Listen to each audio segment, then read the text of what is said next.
Hi and welcome to munshigiri.com। इस tutorial में हम income under the head salary की बात करेंगे।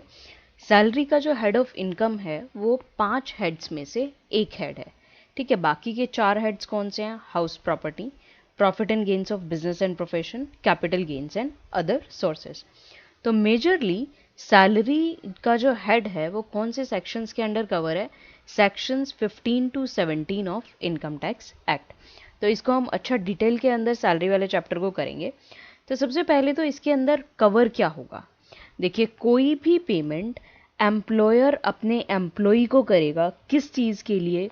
For services rendered by the employee, वो सैलरी के हेड में टैक्सेबल होगा। जब तक एम्प्लॉयर एम्प्लॉय का रिलेशनशिप नहीं है, इनकम इस हेड के अंदर टैक्सेबल नहीं हो सकती। अब देखिए, एम्प्लॉयर एम्प्लॉय को पेमेंट मनी की टर्म्स में भी कर सकता है और नॉन मनीटरी फैसिलिटीज़ भी दे सकता है। तो दोनों की दोनों चीज़ें सैलरी के दायरे के अंदर आएंगी, या दोनों चीज़ें इसके अंदर कवर होंगी। तो हमने बात करी सैलरी के अंदर दो चीज़ें आएंगी, एक मनीटरी पेमेंट्स और दूसरी नॉन मनीटरी फैसिलिटीज़।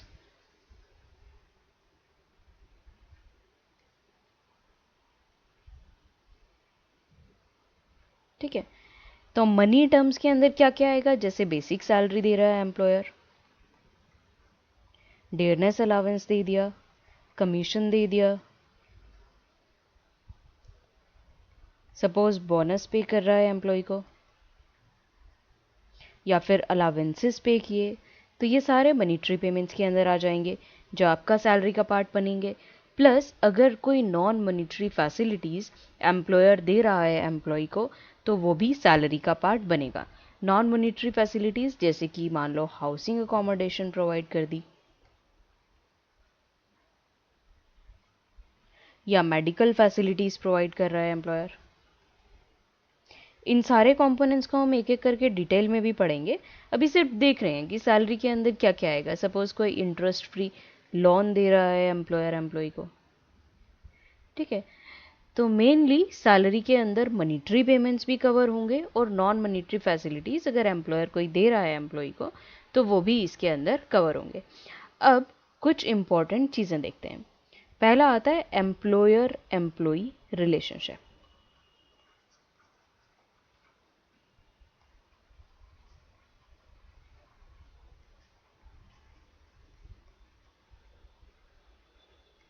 ठीक है, इस हेड के अंदर अगर इनकम को चार्जेबल करना है सैलरीज के अंडर, तो सबसे ज़रूरी चीज़ है कि पेयर और पेई के बीच में रिलेशनशिप एम्प्लॉयर एम्प्लॉय का ज़रूर होना चाहिए।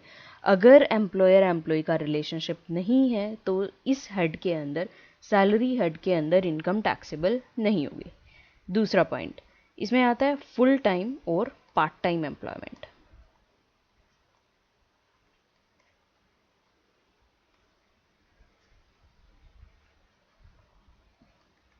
अब देखिए, ये ज़रूरी नहीं है कि एम्प्लॉय फुल टाइम ही काम करे, वो पार्ट टाइम भी काम कर सकता है। तो दोनों की पेमेंट, अगर एम्प्लॉयर एम्प्लॉय का रिलेशनशिप एग्जिस्ट करता है, तो इनकम इस हेड के अंदर चार्जेबल हो जाएगी। देखिए, ऐसा हो सकता है कि एक एम्प्लॉय एक से ज़्यादा एम्प्लॉयर के यहाँ काम करे, तो आप क्या करोगे? सैलरी जितने भी एम्प्लॉयर्स से उसने रिसीव करी है एम्प्लॉय ने, उन सबको क्लब किया जाएगा और प्रीवियस ईयर की सैलरी हेड के अंदर आप चार्जेबल टू टैक्स करोगे, इसके अंदर वो टैक्सेबल हो जाएगी। थर्ड पॉइंट आता है फोरगोइंग और सेक्रीफाइसिंग ऑफ सैलरी।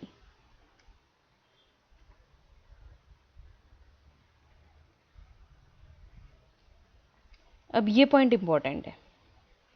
फोरगोइंग और सेक्रीफाइसिंग के सैलरी का मतलब क्या है? इसका मतलब ये है, एम्प्लॉय ने काम किया, उसकी सैलरी एक्रू हो गई, बाद में एम्प्लॉय वेव कर देता है उस सैलरी को, या बोलता है कि ठीक है मैं सैलरी नहीं ले रहा, या सेक्रीफाइस कर देता है अपनी सैलरी को, तो इसमें क्या टैक्स देना पड़ेगा एम्प्लॉय को? बात ये आती है, बिल्कुल देना पड़ेगा।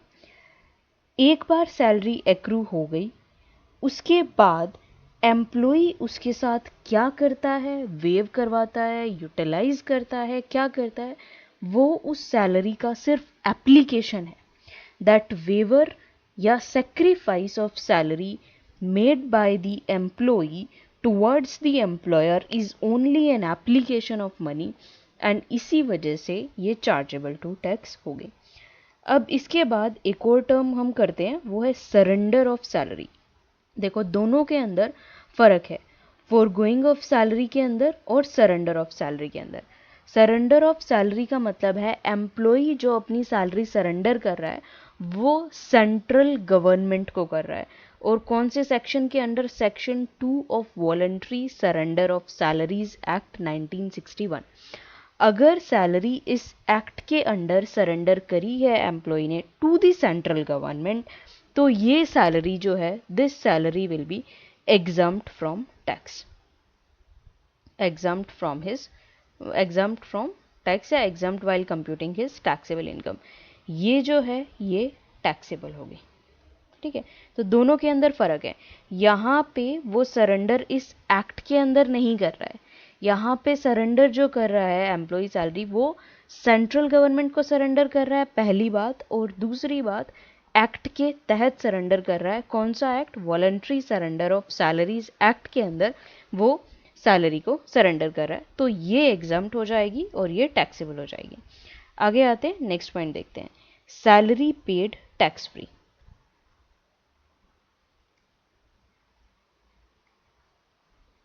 अब सैलरी पेड टैक्स फ्री का ये मतलब है कि सैलरी के ऊपर एम्प्लॉई टैक्स का बर्डन ना बियर करके एम्प्लॉयर टैक्स का बर्डन बियर कर रहा है। इस केस में क्या होगा? तो सैलरी इनकम जो एम्प्लॉई के हाथ में आएगी वो सैलरी का कंपोनेंट तो शामिल होगा ही उसके अंदर, प्लस जो टैक्स एम्प्लॉयर ने अपने ऊपर बर्डन ले लिया है पे करने का, दोनों उसके अंदर इंक्लूड हो जाएंगे। और सैलरी और टैक्स दोनों की दोनों चीज़ें एम्प्लॉई के हाथ में टैक्सेबल हो जाएंगी। तो यहाँ पे हमने बात करी कि employer bears burden of tax on salary of employ.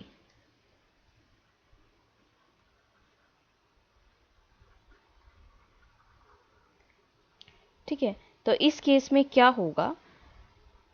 Employ के हाथ में salary income plus tax on salary paid by employer.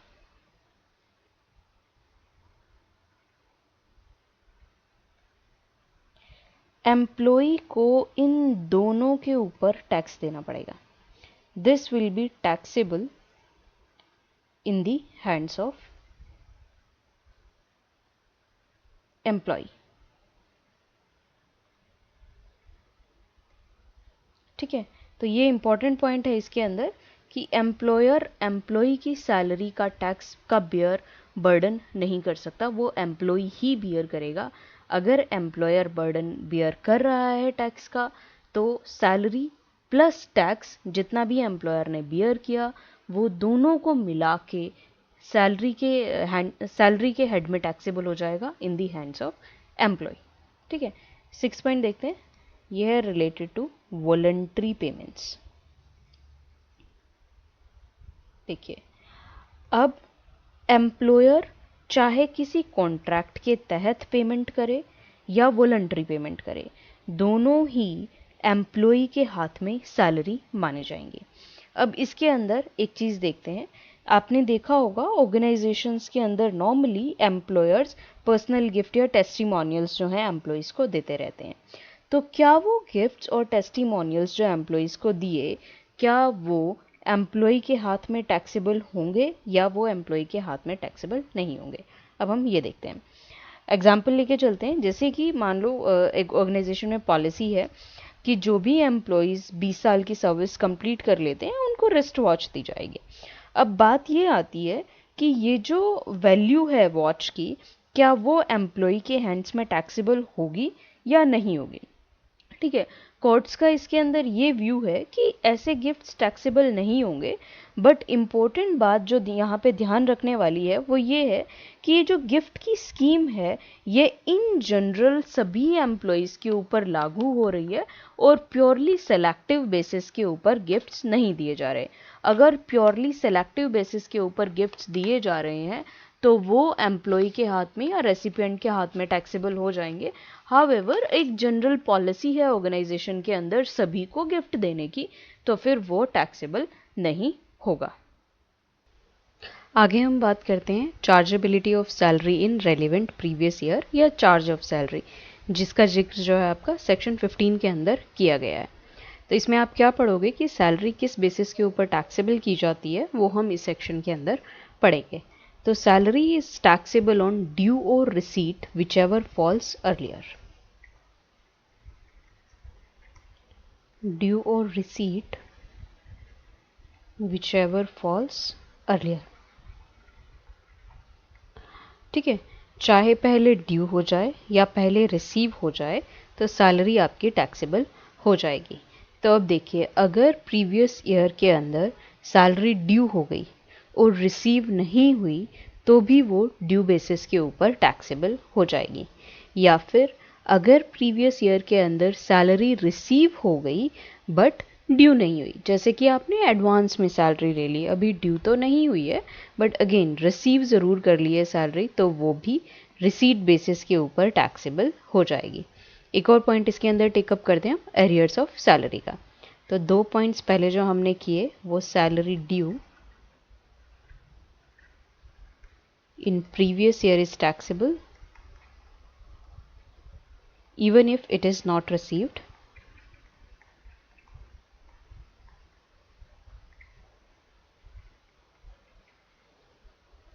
and salary received in a previous year is taxable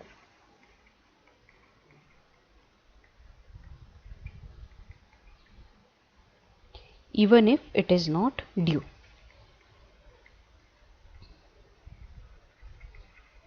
तीसरी हम बात करते हैं arrears of salary received during previous year.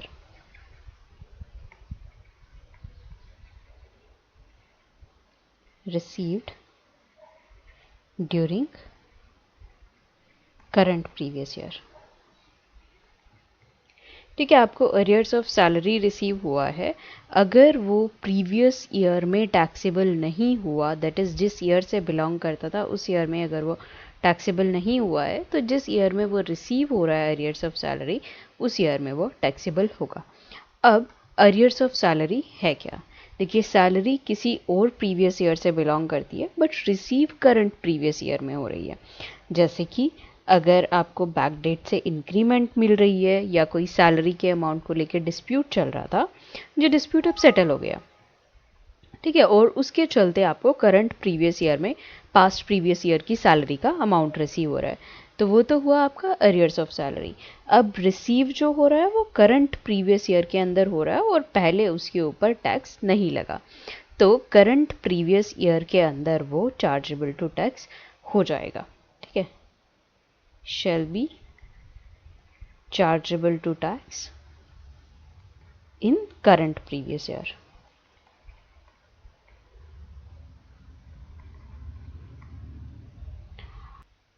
Next point हम इसमें देखते हैं नो डबल टैक्सेशन।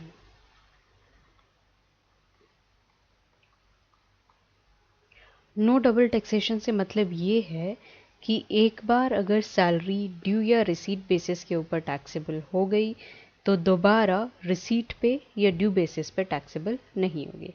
मतलब सैलरी एक बार ही टैक्सेबल होगी, 2 बार उसके ऊपर टैक्स नहीं लगेगा। अब देखिए, जब भी आपको अरियर रिसीव होगा या फिर एडवांस में आपने सैलरी ले ली तो उस ईयर के अंदर आपकी टैक्स की लायबिलिटी बढ़ जाएगी। तो उस केस में असेसी एक रिलीफ क्लेम कर सकता है, उसको बोलते हैं रिलीफ अंडर सेक्शन 89। तो ये रिलीफ क्या है ये भी हम देखेंगे सैलरी चैप्टर के अंदर, तो पहले इस पॉइंट को ज़रा नोट डाउन कर लेते हैं। असेसी कैन क्लेम रिलीफ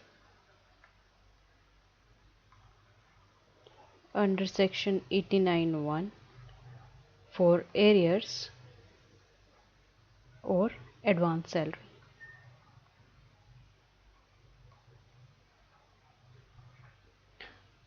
अब एक और चीज़ आती है लोन फ्रॉम एम्प्लॉयर। क्या वो सैलरी का पार्ट बनेगा या नहीं बनेगा? तो लोन फ्रॉम एम्प्लॉयर जो है वो सैलरी नहीं है, ठीक है, इट इज़ नॉट सैलरी। देखिए एडवांस सैलरी तो टैक्सेबल है, बट क्या लोन सैलरी है, क्या लोन एडवांस सैलरी है? नहीं। लोन क्या है? लोन एडवांस अगेंस्ट सैलरी है, सो this is not taxable. Loan from employer is not salary and hence it is not taxable. एक और चीज़, गवर्नमेंट एम्प्लॉयज़ के लिए period of chargeability of salary जो रहता है वो मार्च टू फरवरी रहता है, अप्रैल टू मार्च नहीं रहता। ये गवर्नमेंट एम्प्लॉयज़ के लिए। For government employees the period of chargeability of salary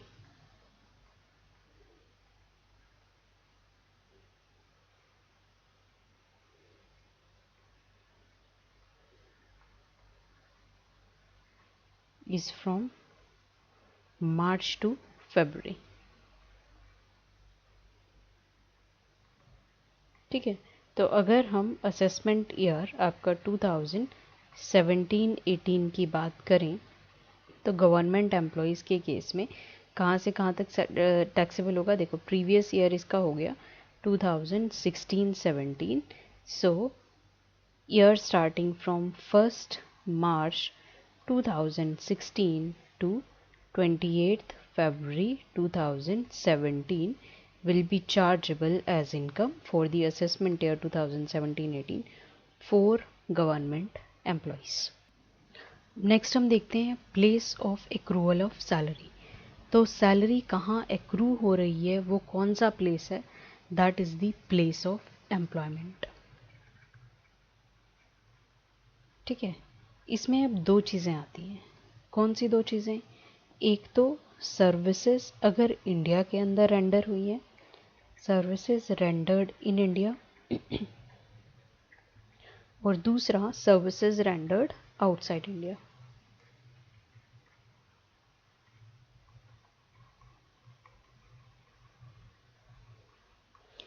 इसको जो सेक्शन गवर्न करता है सर्विसेज रेंडर्ड इन इंडिया, वो है आपका section 9 subsection 1 close 2। Services rendered outside India, इसके लिए आपके पास सेक्शन 9 सबसेक्शन 1 एंड क्लोज 3। तो सबसे पहले सर्विसेज रेंडर्ड इन इंडिया देखते हैं हम। ये सेक्शन क्या बोलता है? ये सेक्शन बोलता है कि जो भी सर्विसेज, जो भी सैलरी आपने इंडिया में अर्न करी है, it will be deemed to accrue और अराइज इन इंडिया। तो क्या बोला? Salary earned in India is deemed to accrue or arise in India।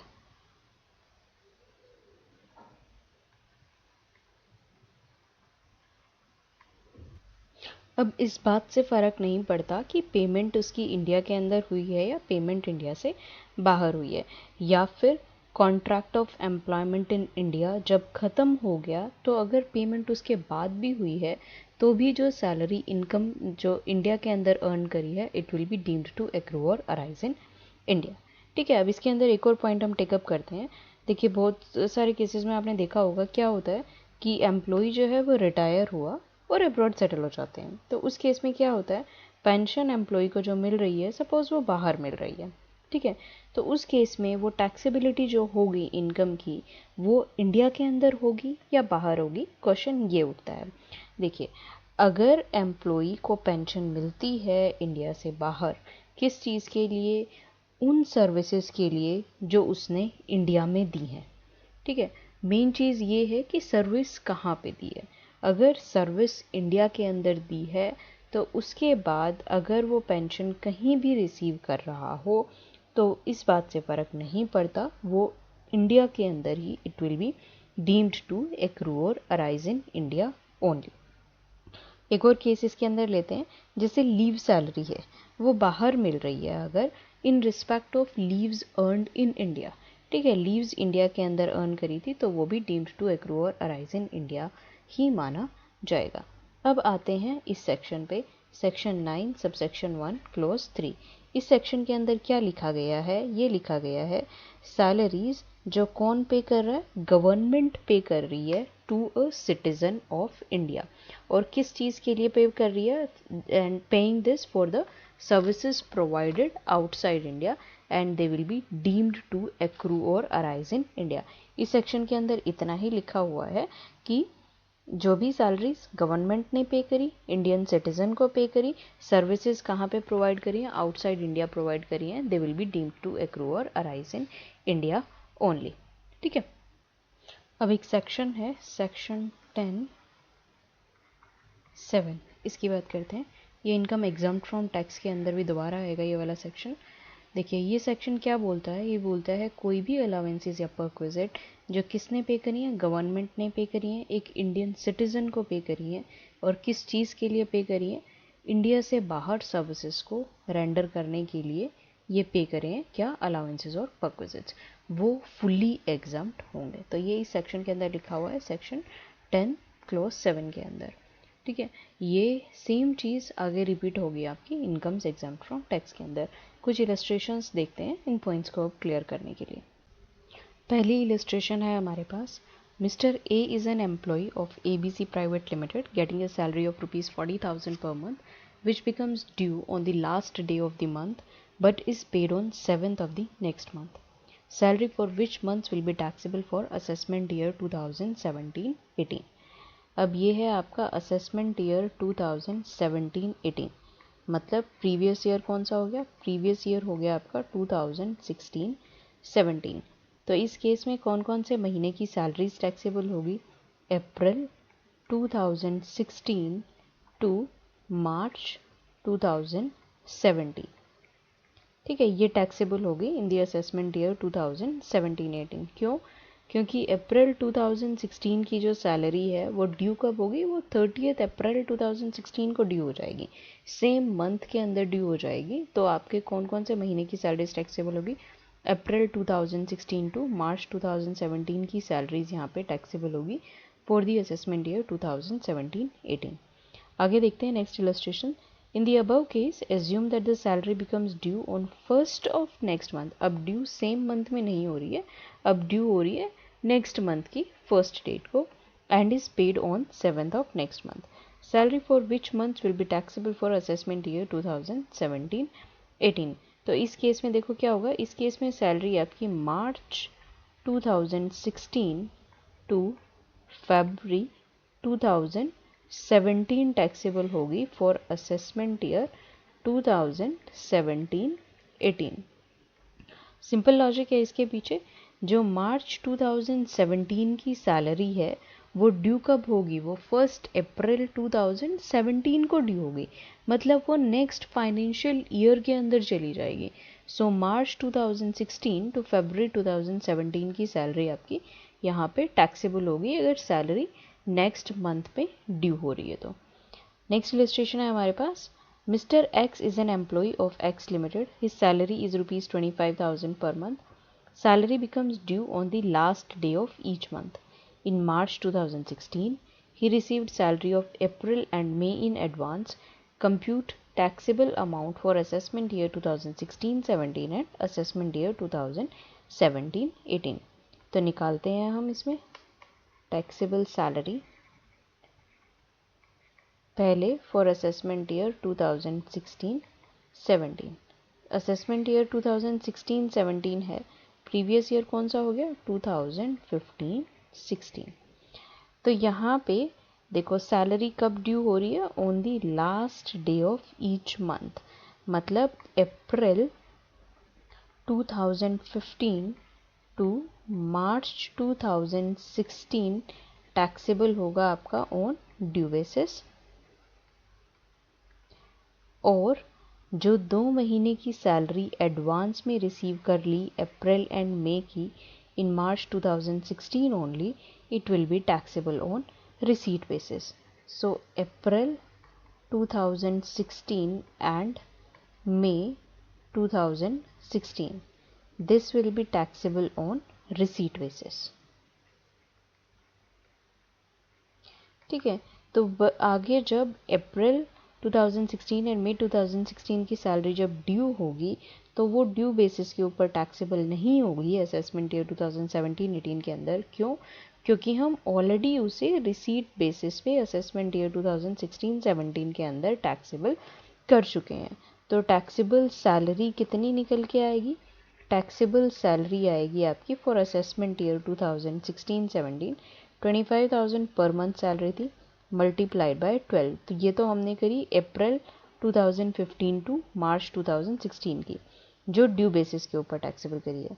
अब अप्रैल 2016 एंड मई 2016 2 महीने की सैलरी जो रिसीट बेसिस के ऊपर टैक्सेबल करेंगे वो भी यहाँ पे ऐड हो जाएगा। तो टोटल 3,50,000 रुपीज़ की सैलरी आपकी असेसमेंट ईयर 2016-17 के अंदर टैक्सेबल हो जाएगी। अब हम आगे देखते हैं असेसमेंट ईयर 17-18 की बात करते हैं। अब निकालेंगे हम taxable salary for assessment year 2017-18। Previous year आपका हो गया कौन सा? 2016-17 का। अब देखो अप्रैल एंड मई की सैलरी हम ऑलरेडी टैक्सेबल कर चुके हैं रिसीट बेसिस पे। अब दोबारा तो वो टैक्सेबल होगी नहीं, तो अब असेसमेंट ईयर 2017-18 के अंदर क्या टैक्सेबल करोगे आप? जून 2016 टू मार्च 2017 की सैलरी ड्यू बेसिस के ऊपर यहाँ पे आपकी टैक्सेबल हो जाएगी। अप्रैल एंड मई 2016 की सैलरी, मैं दोबारा रिपीट कर रही हूँ, अप्रैल एंड मई 2016 की सैलरी टैक्सेबल नहीं होगी क्योंकि वो ऑलरेडी रिसीट बेसिस के ऊपर आप टैक्सेबल कर चुके हो असेसमेंट ईयर 2016-17 के अंदर। तो टैक्सेबल सैलरी कितनी निकल के आएगी असेसमेंट ईयर 2017-18 के अंदर? 25,000 पर मंथ की सैलरी थी और ये 10 महीने की सैलरी है ड्यू बेसिस के ऊपर जो आपकी टैक्सेबल हो जाएगी। रुपीज़ 2,50,000 की सैलरी असेसमेंट ईयर 2017-18 के अंदर हम टैक्सेबल करेंगे। अब हम देखते हैं computation of salary in grade system. ठीक है, तो एक एम्प्लॉई ग्रेड सिस्टम के अंदर सैलरी रिसीव कर सकता है और इस सिस्टम में क्या होता है, एनुअल इंक्रीमेंट्स जो भी एम्प्लॉई को देनी है वो शुरुआत के अंदर ही फिक्स कर देती हैं ग्रेड के अंदर। एग्जाम्पल देखते हैं किसके लिए। If an employee joins the service on 1/6/2010 and is placed in the grade of rupees 10,000, 1,000, 15,000, 2,000 and 25,000, तो उसकी सैलरी कैसे निकाली जाएगी? तो उसकी सैलरी फ्रॉम कब ज्वाइन किया? 1/6/2010 को ज्वाइन किया। सो 1/6/2010 से कितनी होगी? 10,000 पर मंथ होगी। उसके बाद उसकी सैलरी होगी 11,000 पर मंथ, मतलब 1,000 का इंक्रीमेंट अगले साल उसकी सैलरी में लगेगा।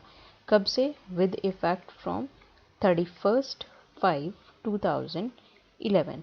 ये 1/6/2010 को ज्वाइन करी थी तो 31/5/2011 तक इसकी सैलरी कितनी रहेगी? 10,000 रहेगी। एंड विद इफेक्ट फ्रॉम 31 मई 2011 उसकी सैलरी हो जाएगी 11,000 पर मंथ। और ये ऐसे ही चलता रहेगा जब तक सैलरी कितनी नहीं पहुंच जाती? 15,000 पर मंथ सैलरी नहीं पहुंच जाती। जैसे ही सैलरी 15,000 पहुंचेगी उसके बाद वो उसकी इंक्रीमेंट 2,000 रुपीज़ से लगनी शुरू हो जाएगी। ठीक है, फिर 2,000 रुपीज़ की इंक्रीमेंट लगती रहेगी। कब तक लगेगी? जब तक वो 25,000 रुपये उसकी सैलरी नहीं पहुंच जाती। उसके बाद एम्प्लॉय को दूसरे ग्रेड के अंदर शिफ्ट कर दिया जाता है, दूसरे ग्रेड के अंदर एम्प्लॉय को प्लेस कर दिया जाता है। तो बहुत सारे केसेस में ऐसा होता है। यहाँ तो हमने देखा कि उसने 10,000 से ज्वाइन किया, तो ये भी तो हो सकता है कि ग्रेड के बीच से ज्वाइन करे। सपोज़ इनिशियली उसकी सैलरी 12,500 रुपीज़ हो, राइट। तो उस केस में क्या होगा कि अगर कोई एम्प्लॉई ग्रेड के बीच से ज्वाइन करता है तो उसकी सैलरी एनुअली इंक्रीज़ होएगी, इसी मैनर के अंदर इंक्रीज़ होएगी। सिर्फ इतना डिफरेंस होगा कि इनिशियल सैलरी अलग अमाउंट होएगा, 10,000 रुपीज़ नहीं होगा, इनिशियल अमाउंट से 12,000 रुपीज़ होगा। तो वो इस ग्रेड के बीच में फॉल कर रहा है। 12,000 रुपीज़ से स्टार्ट किया, 3 साल तक उसकी 1,000 रुपये की इंक्रीमेंट लगेगी। उसके बाद 15,000 तक नहीं पहुंच जाती जब तक सैलरी, तब तक लगेगी। जैसे ही सैलरी 15,000 पहुंचेगी उसकी 2,000 रुपये की इंक्रीमेंट लगनी शुरू हो जाएगी। तो इस तरीके से आप निकालते हो ग्रेड सिस्टम के अंदर इंक्रीमेंट कैसे निकाली जाती है, या सैलरी हर साल की कैसे निकाली जाएगी। अब हम देखते हैं definition of salary. Definition of salary section 17 के अंदर गिवन है, ठीक है। और ये जो डेफिनेशन गिवन है ये इंक्लूसिव डेफिनेशन गिवन है। इंक्लूसिव डेफिनेशन गिवन का मतलब है ये नहीं बताया गया कि सैलरी क्या है, बट ये बताया गया इस सेक्शन के अंदर कि सैलरी के अंदर क्या क्या शामिल होगा, दैट इज सैलरी इंक्लूड्स। तो देखते हैं कौन कौन सी चीज़ें बताई गई जो सैलरी के अंदर शामिल होंगी। एक है वेजेस, देन है आपका एनी एन्युटी और pension,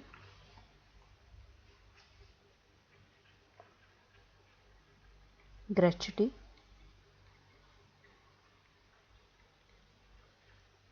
any fees, commission, perquisite. एक एक टर्म हम आगे पढ़ेंगे पूरा सैलरी चैप्टर के अंदर, तो अभी आपको ना भी समझ में आए तो भी कोई बात नहीं। प्रॉफिट्स इन ल्यू ऑफ और in addition to any salary और wages,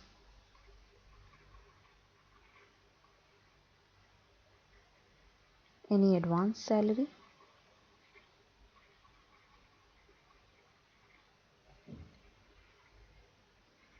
encashment of leave not availed,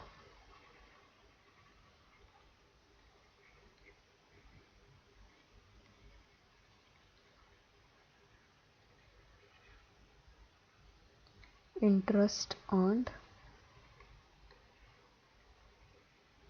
in excess of 9.5% of recognized provident fund. Next point, amount transferred in excess of 12% of salary to recognized provident fund. Contribution made by central government or any other employer.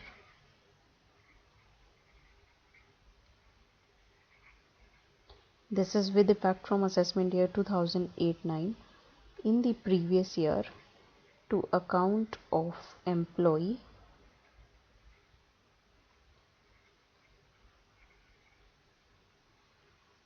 under pension scheme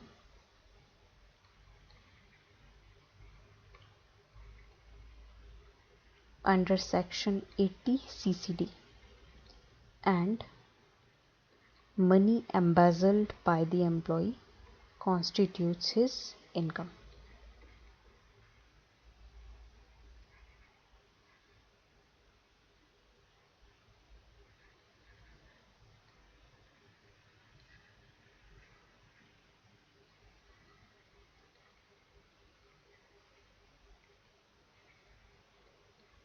तो ये बताया गया कि income के अंदर ये चीज़ें शामिल हैं। एक एक एस्पेक्ट को हम उठाएंगे और इसको करेंगे डिटेल के अंदर सैलरी चैप्टर के अंदर आपका। अब हम देखते हैं item wise applicability of salary, मतलब कुछ आइटम्स उठाएंगे और देखेंगे कि क्या वो सैलरी के हेड के अंदर टैक्सेबल होगा या नहीं होगा। सो पहला आइटम हम पिक करते हैं वेजेस फॉर वर्कर्स। तो क्या ये सैलरी के हेड में टैक्सेबल होगा? जी हाँ, ये सैलरी के हेड के अंदर टैक्सेबल होगा। सैलरीज एंड वेजेस के अंदर इनकम टैक्स एक्ट आपका कोई डिफ्रेंशिएशन नहीं करता, तो this will be taxable under the head salary. Second point, salary received bye partner of a firm.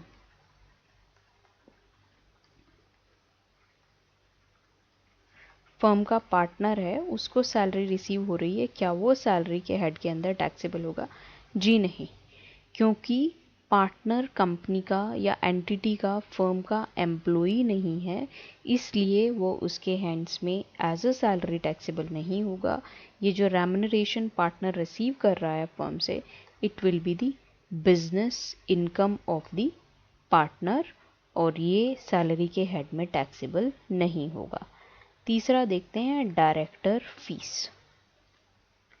आपको पता है डायरेक्टर्स को बोर्ड मीटिंग्स अटेंड करने के लिए सिटिंग फीस मिलती है, तो जो भी सिटिंग फीस डायरेक्टर्स को मिल रही है बोर्ड मीटिंग्स को अटेंड करने के लिए, वो सैलरी का पार्ट नहीं बनेगा, वो अदर इनकम या इनकम फ्रॉम अदर सोर्सेज का पार्ट बनेगा। ये किस लिए है? This is sitting fees paid to directors for attending the board meetings. So this will be part of other income and this will not form part of the salary income. आगे है salary received by proprietor. Proprietor, क्या proprietor employee होता है business का? जी नहीं। अब employee ही नहीं होता तो वो सैलरी के हेड में टैक्सेबल नहीं हो सकता। So this will not be not treated as salary. आगे देखते हैं, ये तो हमने डायरेक्टर फीस की बात करी थी, अब हम बात करते हैं डायरेक्टर रेम्यूनरेशन, जो उसको डायरेक्टर को सैलरी रिसीव हो रही है अपार्ट फ्रॉम डायरेक्टर फीस। तो जो भी अमाउंट होल टाइम डायरेक्टर्स को पेमेंट कर रही है कंपनी, जो कि कंपनी के एम्प्लॉय भी हैं, it would be treated as salary, और बाकी के केसेस में other than whole time directors it will be treated as other income. तो ये whole time director who are the employees, also the employees of the company, it will be treated as salary. For others it will be treated as other income.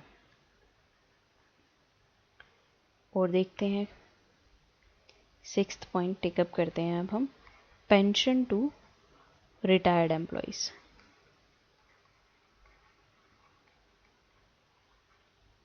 Retired employees को जो pension मिलती है, क्या वो salary के head में taxable होगी? देखिए पेंशन किस लिए पे की जाती है? Pension is paid in pursuance to the terms of employment. तो कोई भी amount as a pension receive हो रहा है आपको, जितना भी अमाउंट रिसीव हो रहा है, it will be taxable as salary in the hands of recipient. तो ये सारी की सारी इनकम सैलरी इनकम मानी जाएगी। आगे देखते हैं, ये तो था रिटायर्ड एम्प्लॉय को। अब देखते हैं pension to legal heir of deceased employ.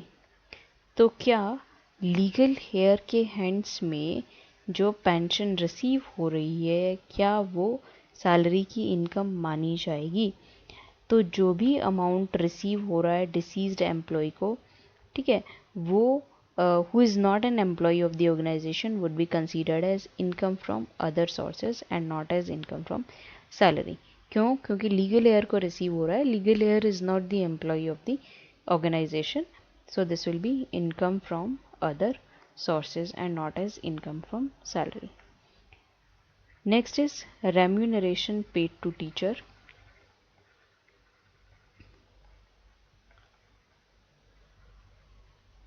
Of any university or college.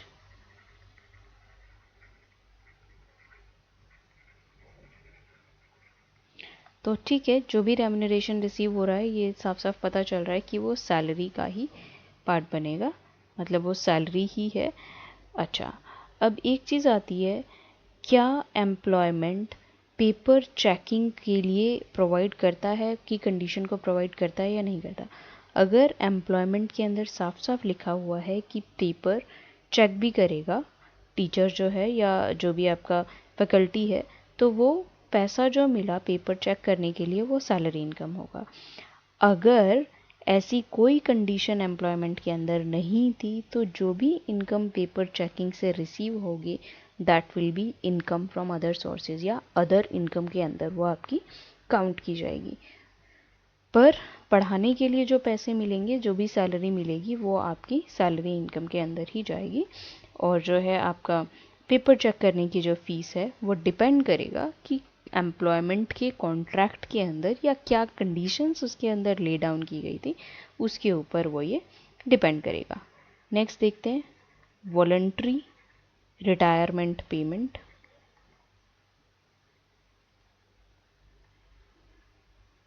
Bye employer to employees. अब एम्प्लॉय ने वॉलंटरी रिटायरमेंट ले ली और उस केस में जो भी अमाउंट एम्प्लॉय को रिसीव हो रहा है from employer, will that be salary? Yes, that will be considered as salary. आगे देखते हैं एक और पॉइंट, मेंबर ऑफ पार्लियामेंट या एमएलए को जो रेम्यूनरेशन मिलती है क्या वो सैलरी का पार्ट बनेगा? रेम्यूनरेशन टू एमपी और एमएलएस। ये जो इनकम रिसीव हो रही है एमपी या एमएलए को, this will be treated as income from other sources. क्यों? क्योंकि यहाँ पे कोई भी एम्प्लॉयर एम्प्लॉय रिलेशनशिप जो है वो एग्जिस्ट नहीं करता। ठीक है। अच्छा, और देखिए, अगर जजेस को जो रेम्यूनरेशन रिसीव हो रहा है क्या वो सैलरी का पार्ट बनेगा? रेम्यूनरेशन रिसीव्ड बाय जजेस, क्या ये सैलरी का पार्ट बनेगा या नहीं बनेगा? ठीक है। तो सैलरी रिसीव्ड बाय द जजेस of court is chargeable to tax as salaries as their employment is created by Indian constitution. तो ये 100% आपका सैलरी का पार्ट बनेगा। और एक केस लो आया था, ये उसके अंदर डिसाइड किया गया था, सुप्रीम कोर्ट का केस था, justice Devki Nandan Agarwal versus union of India का केस था ये। उस केस के अंदर ये डिसाइड किया गया था, 1999 का केस था, काफ़ी पुराना केस है, कि जो भी जजेस को रेम्यूनरेशन रिसीव होगा वो सैलरी इनकम का पार्ट बनेगा। ठीक है। अच्छा, अब बताइए, अगर चीफ मिनिस्टर को जो सैलरी मिल रही है या पे एंड अलावेंसेस मिल रहे हैं, क्या वो सैलरी माना जाएगा या नहीं माना जाएगा? बिल्कुल माना जाएगा, उसे भी आप सैलरी के हेड में ही टैक्सेबल करेंगे। तो ये हमने कुछ आइटम वाइज एप्लीकेबिलिटी देखी कि सैलरी कहाँ पे टैक्सेबल होती है, कहाँ टैक्सेबल नहीं होती है। आगे हम देखेंगे सैलरी के ऐसे कौन कौन से कंपोनेंट्स हैं जो 100% टैक्सेबल होंगे, या फिर उसको बोलते हैं fully taxable components of salary. Fully taxable components of salary, total 18 ऐसे कंपोनेंट्स हैं जो फुली टैक्सेबल हैं। ठीक है, देखते हैं कौन कौन से कंपोनेंट्स हैं। पहला है basic salary, dearness allowance, advance salary अगर आपने कोई रिसीव करी है तो, arrears of salary,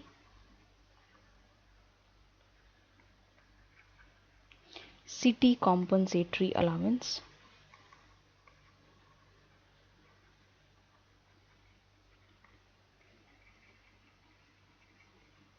bonus, commission as a percentage of turnover,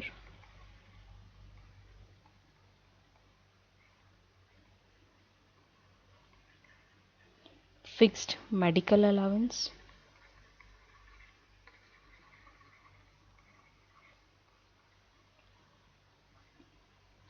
project allowance,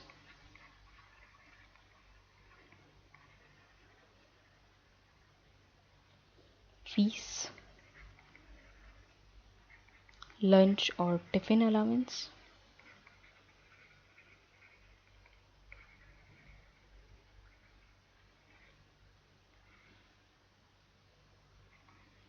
overtime allowance,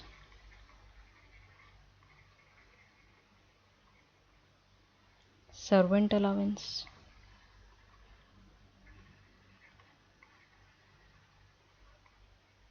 warden allowance,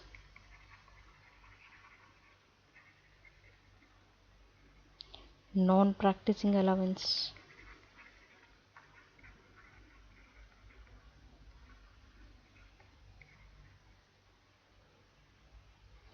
family allowance,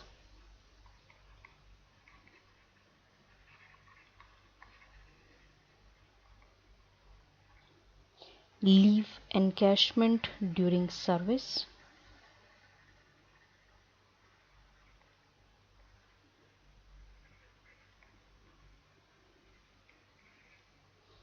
and last है हॉलीडे अलाउंस। सो ये अलाउंसेस अगर आपको रिसीव हो रहे हैं या ये कंपोनेंट्स ऑफ सैलरी अगर आपको रिसीव हो रहे हैं then they will be fully taxable components. अब हो सकता है कि इसमें से कुछ टर्म्स आपको समझ में ना आई हो, ज़रा एक एक करके इनका मीनिंग देख लेते हैं। डीएनएस अलाउंस पिक करते हैं सबसे पहले। डीएनएस अलाउंस होता है महंगाई भत्ता, मतलब इन्फ्लेशन या महंगाई के इफेक्ट को कॉम्पनसेट या मिटिगेट करने के लिए ये अलाउंस दिया जाता है। And again a fully taxable allowance ये आपका रहेगा। एडवांस सैलरी, एडवांस में सैलरी अगर ले लेता है एम्प्लॉय तो अरियर्स ऑफ सैलरी इसकी बात हम पहले कर चुके हैं। City compensatory allowance, city compensatory allowance क्या है? अगर एम्प्लॉय की पोस्टिंग ऐसी जगह पे है जहाँ पे कॉस्ट ऑफ लिविंग इंडेक्स जो है वो हाई है या कॉस्ट ऑफ लिविंग जहाँ हाई है, जैसे कि आपके मेट्रोपॉलिटन्स हैं या लार्ज सिटीज़ हैं, तो उसको कॉम्पनसेट करने के लिए जो अलाउंस दिया जाता है उसका नाम है city compensatory allowance. Bonus next component है हमारा, इसकी बात करेंगे। Commission as a percentage of turnover, fixed medical allowance, जैसे फिक्स सम दे दिया कि 50,000 रुपीज़ एनुअली मेडिकल अलाउंस दिया जाएगा, तो जितना भी फिक्स्ड मेडिकल अलाउंस होगा वो आपका फुली टैक्सेबल रहेगा। ये भी आपका अलग से हम अलाउंसेस के अंदर डिस्कस करेंगे। प्रोजेक्ट अलाउंस, प्रोजेक्ट अलाउंस क्या है? वो एम्प्लॉयज़ जो प्रोजेक्ट पे काम कर रहे हैं तो ऑर्गेनाइजेशन के बिहाफ पे एम्प्लॉय ने प्रोजेक्ट में कुछ एक्सपेंसेस किए हैं तो उसके लिए प्रोजेक्ट अलाउंस दिया जाता है। फीस, लंच या टिफिन अलाउंस, ये कुछ समझाने की ज़रूरत है नहीं मुझे। Over time allowance, over time allowance भी सिंपल है, क्या है? अगर नॉर्मल आवर्स के बियॉन्ड काम करने के लिए जो भी अलाउंस एम्प्लॉय को मिलता है उसको आप ओवर टाइम अलाउंस बोलते हैं। सर्वेंट अलाउंस, सर्वेंट के लिए warden allowance. Non practicing allowance, non practicing allowance क्या है? जनरली ये जो अलाउंस है प्रोफेशनल्स को दिया जाता है, जैसे कि आपके डॉक्टर्स हो गए, लॉयर्स हैं, चार्टर्ड अकाउंटेंट्स हैं, ताकि एम्प्लॉय जहाँ पे एम्प्लॉयड है उसके अलावा प्राइवेट प्रैक्टिस ना करे। नाम से पता चल रहा है ना, नॉन प्रैक्टिसिंग, कि जहाँ पे एम्प्लॉय काम कर रहा है उसके अलावा खुद की प्राइवेट प्रैक्टिस में ना जाए अपने घर पे या प्राइवेट सेंटर पे, तो उसके लिए नॉन प्रैक्टिसिंग अलाउंस दिया जाता है। आगे आता है फैमिली अलाउंस, कुछ नहीं है, payment made to families with children, ताकि आपका कॉस्ट ऑफ चाइल्ड मेंटेनेंस को कवर किया जा सके, वो आपका फैमिली अलाउंस के अंदर आएगा। लीव एनकैशमेंट ड्यूरिंग सर्विस, ये तो पूरा ही है, एक पूरा कंपोनेंट है इसका, लीव एनकैशमेंट ड्यूरिंग सर्विस का, इसको हम लोग बाद में कवर करेंगे। हॉलीडे अलाउंस, हॉलीडे अलाउंस क्या है? हॉलीडे मतलब जिस दिन हॉलीडे है फिर भी एम्प्लॉय अगर उस डे पे काम कर रहा है तो उसके लिए जो उसको अलाउंस दिया जाता है उसको आप बोलते हो हॉलीडे अलाउंस। अब हम बात करते हैं बोनस की। बोनस क्या है? एडिशनल कॉम्पनसेशन जो एम्प्लॉय को दिया जाता है over and above is normal wages, और ये किसी भी वजह से हो सकता है, जैसे अच्छी परफॉर्मेंस देने के लिए बोनस दे दिया, या कंपनी के कोई स्पेसिफिक गोल्स हैं उनको अचीव करने के लिए दिया जा सकता है, या आपके कॉमनली दिवाली पे आपने देखा होगा कि दिवाली बोनस दिया जाता है एम्प्लॉयज़ को, तो इस तरीके से बोनस दिया जाता है। बोनस सैलरी का फुल्ली टैक्सेबल कॉम्पोनेंट है, ठीक है? तो बोनस टैक्सेबल कैसे करेंगे? बोनस रिसीट बेसिस के ऊपर टैक्सेबल होएगा। As and when the bonus will be received it will be taxable, therefore it will be included in gross salary only in the year in which the bonus is received. If bonus is received in arrears, the assessee can claim benefit under section 89. तो section 89 का relief under section 89 क्या है? ये last topic है हमारा salary के chapter में, ये भी हम आगे देखेंगे, ठीक है? एक इलस्ट्रेशन देखते हैं इसके ऊपर। Mr. Kabir is getting a salary of rupees 12,000 per month with effect from 1/4/2016. He is promoted with effect from 31/12/2014 and got arrears of rupees 75,000 on 31/12/2016. Bonus for the year 2016-17 is rupees 15,000 remains outstanding, but bonus of rupees 12,000 for the year 2015-16 was paid on 1st January 2017. In March 2017, he got 2 months salary, that is April and May 2017 in advance.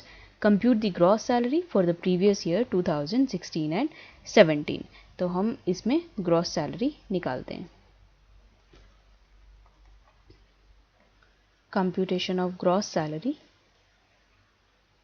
for previous year 2016 16, 17.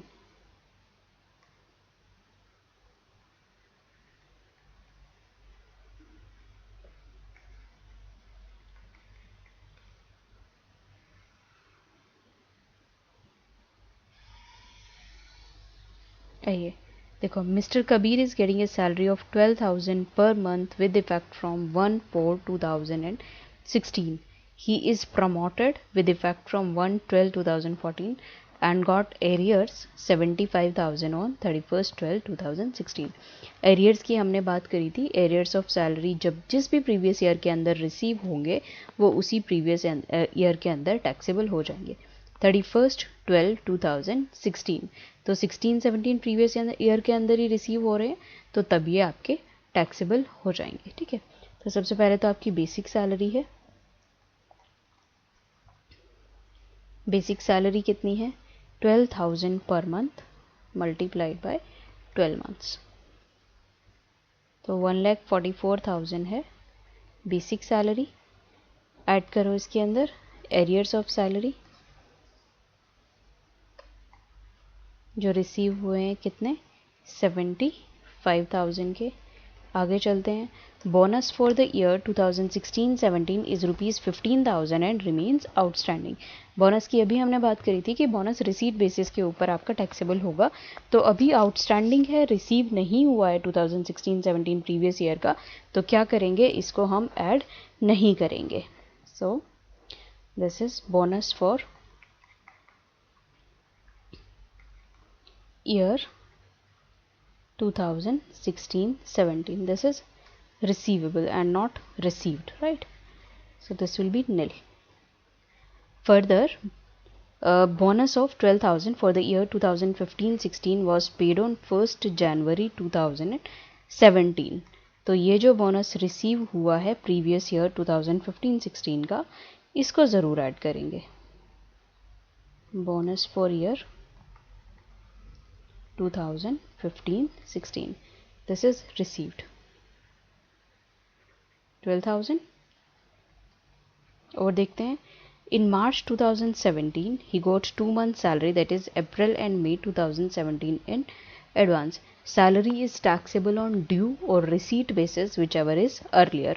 तो ये receive पहले हो गई है अप्रैल and मई 2017 की salary, तो ये receipt basis के ऊपर एडवांस सैलरी आपकी टैक्सेबल हो जाएगी. कीजिए at advance salary for April and May 2017. कितनी? 12,000 per month multiplied by 2 months, so 24,000 rupees. Add की कर दीजिए सबको. This will give you gross salary 2,55,000 rupees. Bonus के बाद हम बात करते हैं अलावेंसेस की. अलावेंस क्या है? एक फिक्स्ड अमाउंट है. फिक्स्ड पैसे एम्प्लॉयर एम्प्लॉय को दे देता है कुछ एक्सपेंसेस को मीट करने के लिए. अब वो एक्सपेंसेस पर्सनल भी हो सकते हैं या ऑफिस की ड्यूटीज़ को परफॉर्म करने के लिए भी हो सकते हैं. तो जनरली ये अलावेंसेस टैक्सेबल हैं और ग्रॉस सैलरी के अंदर इंक्लूड करोगे इनको until and unless the specific exemption has been provided in respect of any such allowance. तो ये जो allowances हैं उनको 3 कैटेगरीज के अंदर डिवाइड किया जाता है. पहले fully taxable without any exemption. कोई भी एग्जाम्शन नहीं है, पूरा जितना अमाउंट है, जितना भी अमाउंट दिया एम्प्लॉयर ने पूरा का पूरा टैक्सेबल हो जाएगा. दूसरा है specific allowance which are fully exempted in the hands of employees subject to fulfillment of specified conditions. कुछ conditions दी हुई हैं, उन conditions को अगर fulfill किया तो पूरा का पूरा amount employee के हाथ में taxable नहीं होगा और पूरा exempt हो जाएगा. एंड थर्ड है taxable in excess of the amount exempted. तो यहाँ पे लिमिट दी हुई है इस थर्ड कैटेगरी के अंदर, तो जितनी लिमिट है उतना exempt हो जाएगा, बाकी का अमाउंट taxable हो जाएगा. अब तीनों की तीनों कैटेगरीज अब हम एक एक करके देखते हैं. पहली है fully taxable allowances without any exemptions. इसमें कौन कौन से अलावेंसेस हैं ये आपको याद रखने पड़ेंगे. पहला है city compensatory allowance, DNS allowance या pay, fixed medical allowance, deputation allowance, family allowance, project allowance, lunch or tiffin allowance, overtime allowance, servant allowance, warden allowance, non practising allowance, leave encashment during service and holiday allowance. तो majorly ये वही allowances हैं जिनकी हमने fully taxable components of salary में बात करी थी। एक नया नाम यहाँ पे आपको दिखाई दिया, डेप्यूटेशन अलाउंस। तो डेप्यूटेशन अलाउंस की बात करते हैं, ये क्या है? देखिए, एम्प्लॉयज़ जब ऑन डेप्यूटेशन काम करते हैं तो ये अलाउंस उनको दिया जाता है। जनरली आपने ये डेप्यूटेशन टर्म जो है गवर्नमेंट डिपार्टमेंट्स में काफ़ी सुना होगा कि एम्प्लॉयज़ वर्किंग ऑन डेप्यूटेशन, मतलब एक अलग लोकेशन पे या एक अलग डिपार्टमेंट में काम करता है एम्प्लॉय जब तक असाइनमेंट पूरा नहीं हो जाता या फिर टाइम फ्रेम ख़त्म नहीं हो जाता। तो उसके लिए दूसरे उस ऑफिस में काम करने के लिए जो अलाउंस दिया जाता है उसको बोलते हैं डेप्यूटेशन अलाउंस। इसके बाद है कुछ ऐसे अलाउंसेस जो एम्प्लॉय के हाथ में फुल्ली टैक्सेबल, ये पहली कैटेगरी थी फुल्ली टैक्सेबल वाली। अब हम सेकंड कैटेगरी कर रहे हैं जो फुल्ली एग्जम्प्ट है एम्प्लॉय के हाथ में, जिसमें से पहला है ट्रैवलिंग अलाउंस। ट्रैवलिंग अलाउंस किस लिए दिया जाता है? ऑफिशियल टूर या ट्रांसफ़र एक्सपेंसेस को मीट करने के लिए एम्प्लॉय को ये ट्रैवलिंग अलाउंस दिया जाता है।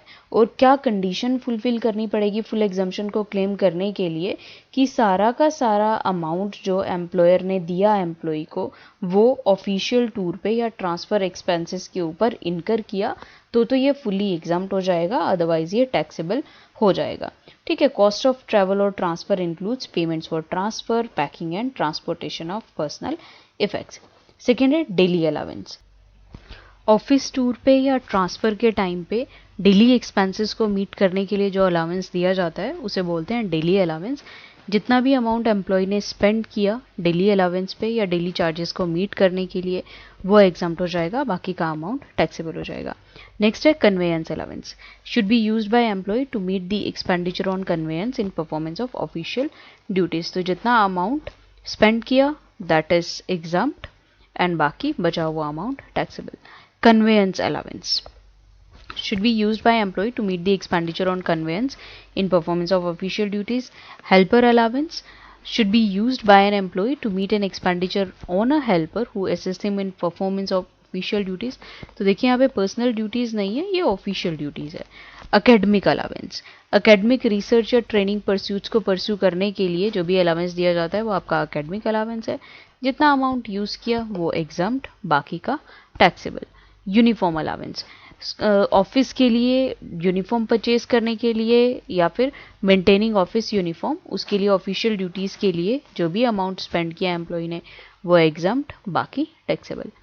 Allowances and perks paid by government of India to a citizen, Indian citizen outside India, ये आपका फुली एग्जम्प्ट रहेगा। देखिए एग्जाम्पल देखते हैं। During the previous year 2016-17 the following allowances are given to X by the employer company. Travelling allowance दिया for official purpose, amount of allowance कितना दिया 36,000। Employ ने कितना अमाउंट स्पेंड किया 36,000 में से 32,000। तो जितना अमाउंट ऑफिशियल पर्पस के ऊपर स्पेंड किया 32,000 वो तो एग्जम्प्ट हो जाएगा, बाकी का 4,000 अमाउंट जो है वो टैक्सेबल हो जाएगा। Next, travelling allowance given at the time of transfer of X from Delhi to Ajmer. 40,000 allowance दिया था, अमाउंट एम्प्लॉय ने स्पेंड कितना किया 41,000। अमाउंट चार्जेबल टू टैक्स कितना, निल। क्यों? क्योंकि पूरा का पूरा अलाउंस जो है वो एम्प्लॉय ने स्पेंड कर दिया। Conveyance allowance for official purpose, 50,000 allowance दिया था एम्प्लॉयर ने, अमाउंट स्पेंड किया 42,000, बचा हुआ अमाउंट 8,000 रुपीज़ टैक्सेबल हो जाएगा। Helper allowance for engaging helper for official purpose, 68,000 का अलाउंस दिया था, 64,000 एम्प्लॉय ने स्पेंड किया, 4,000 taxable. Research allowance 1 lakh allowance था, 90,000 स्पेंड किया, अमाउंट 10,000 टैक्सेबल हो जाएगा। And uniform allowance for official purposes 18,000 था, 17,000 एक्चुअली स्पेंड किया और 1,000 आपका चार्जेबल टू टैक्स हो जाएगा। तो सिंपल सा फंडा है इसके अंदर, जितना भी एम्प्लॉयर ने अमाउंट दिया अगर वो पूरा स्पेंड कर दिया तो कुछ भी टैक्सेबल नहीं होगा। अगर जितना अमाउंट ऑफ अलाउंस मिला है उससे कम स्पेंड किया तो बाकी का बचा हुआ amount will be chargeable to tax. आगे इसके अंदर देखते हैं जब एग्जम्पशन आपके एक्सपेंडिचर के ऊपर डिपेंड नहीं करता। तो अभी तक तो हमने यही देखा कि जितना आपने एक्सपेंड कर दिया अमाउंट या जितना खर्चा कर दिया उतना एग्जम्प्ट हो जाएगा, बाकी टैक्सेबल हो जाएगा। अब हम देखते हैं कहाँ पे एग्जम्पशन अमाउंट ऑफ एक्सपेंडिचर के ऊपर डिपेंड नहीं करता। In the case given below the amount of exemption does not depend upon the expenditure incurred by the employee. Regardless of the amount of expenditure, the allowances given below are exempt to the extent of amount of allowance and the rule and the amount specified in rule 2BB whichever is lower. ठीक है, तो maximum कितने की exemption मिलेगी, इतने की exemption मिलेगी जितना रूल T2BB के अंदर स्पेसिफाई कर दिया। अमाउंट ऑफ अलाउंस अगर ज़्यादा है तो फिर सिर्फ इतने की ही एग्जाम्पशन मिलेगी। देखिए कौन कौन से हैं। अब इस केस में एक्चुअली कितना एक्सपेंडिचर किया एम्प्लॉय ने उसकी हम बात ही नहीं करते हैं। जितना एग्जाम्पशन का अमाउंट यहाँ पे स्पेसिफाइड है मैक्सिमम आपको उतने की ही एग्जाम्पशन मिलेगी।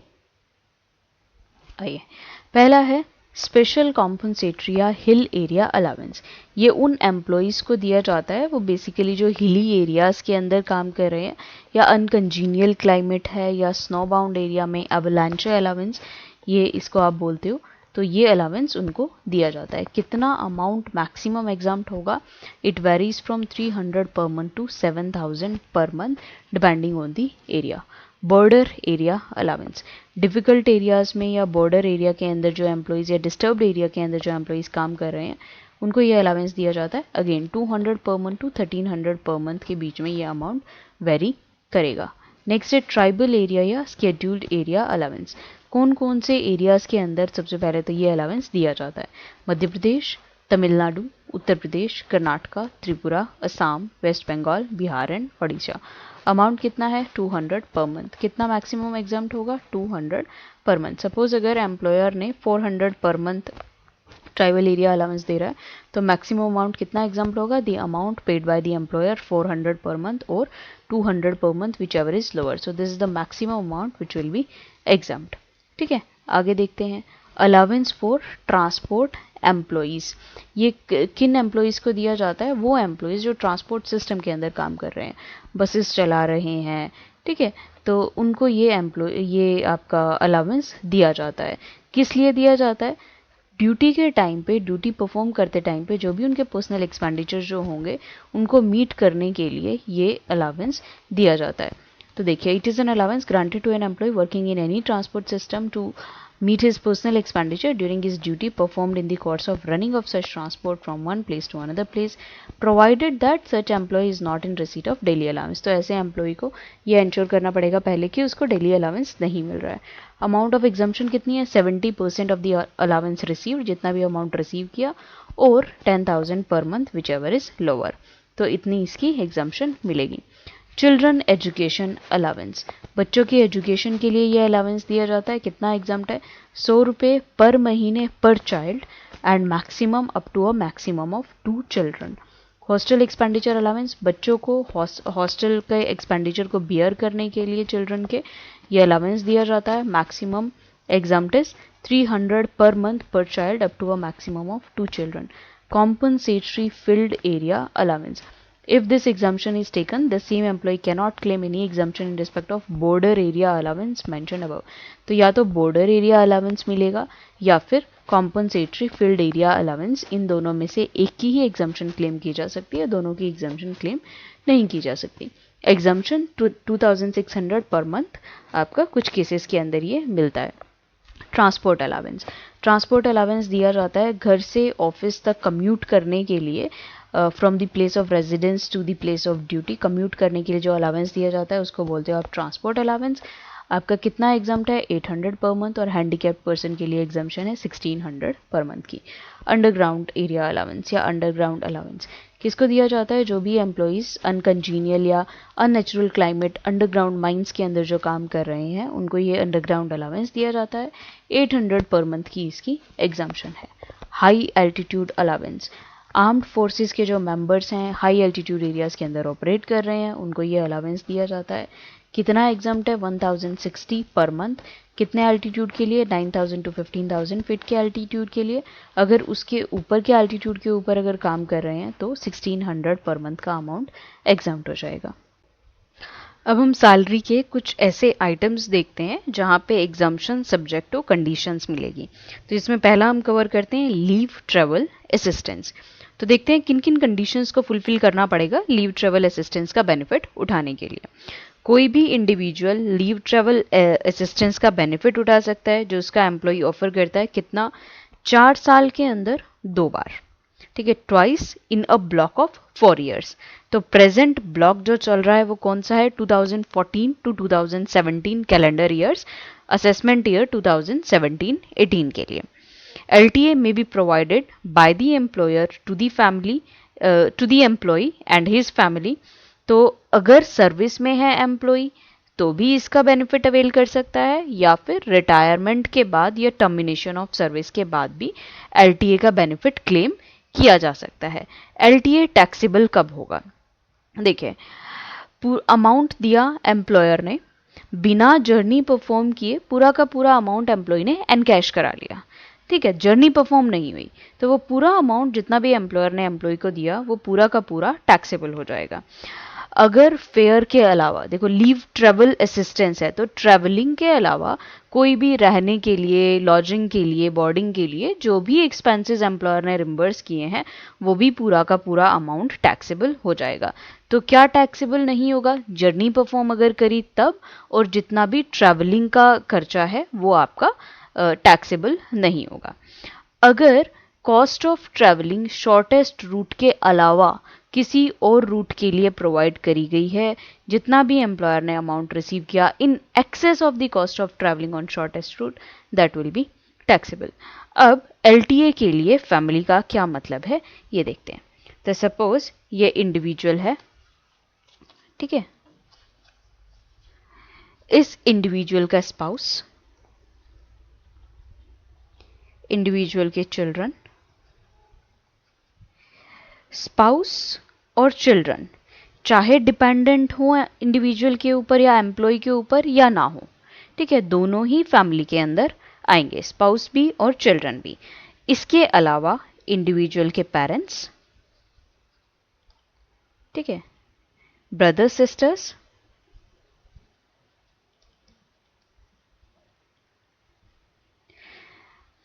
Parents and brothers and sisters वो जो होली एंड मेनली डिपेंडेंट है इंडिविजुअल या एम्प्लॉय के ऊपर वो कंसीडर किए जाएंगे। स्पाउस एंड चिल्ड्रन का होली डिपेंडेंट होना ज़रूरी नहीं है, या डिपेंडेंट होना एम्प्लॉय के ऊपर ज़रूरी नहीं है। तो ये फैमिली का मतलब है LTA के लिए।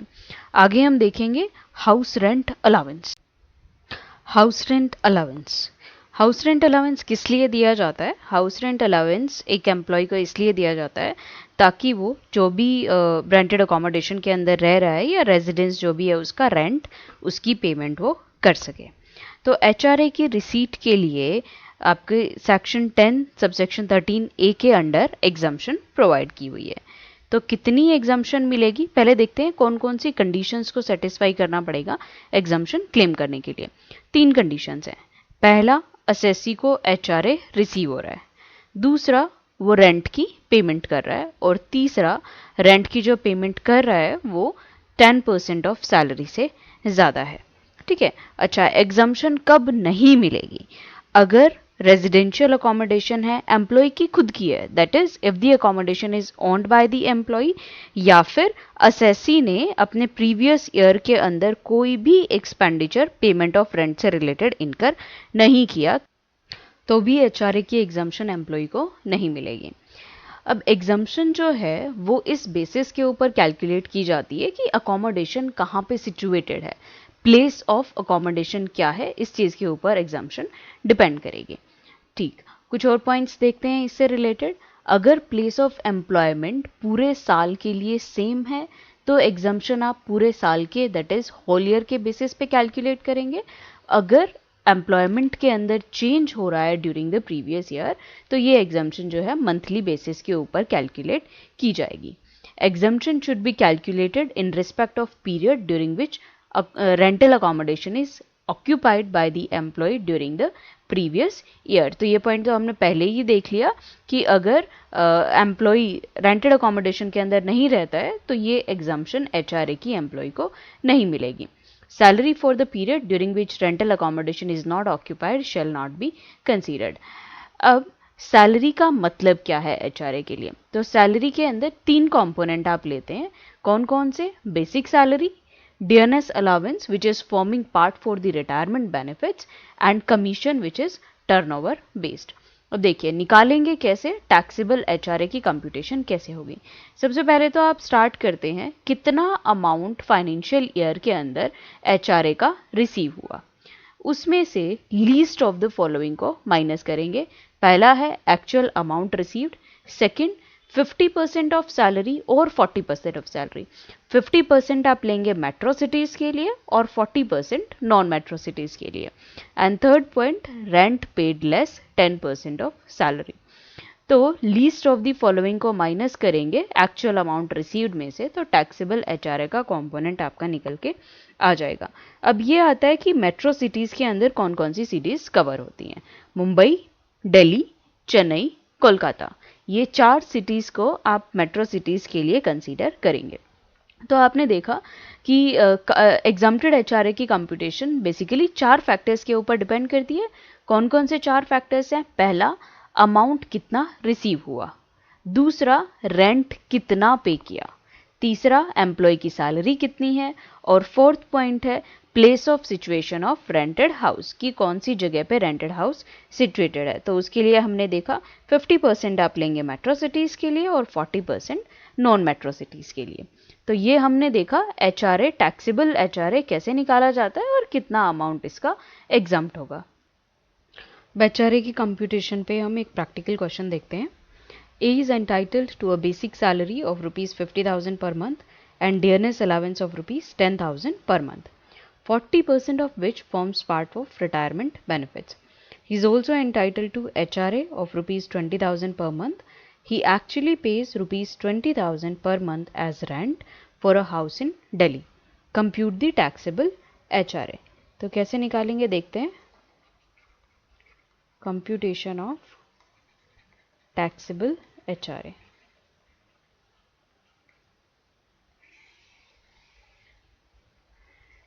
Amount actually received,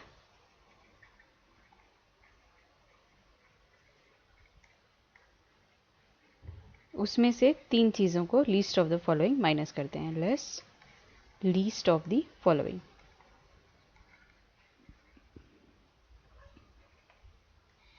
उसमें पहला पॉइंट है आपका HRA actually received,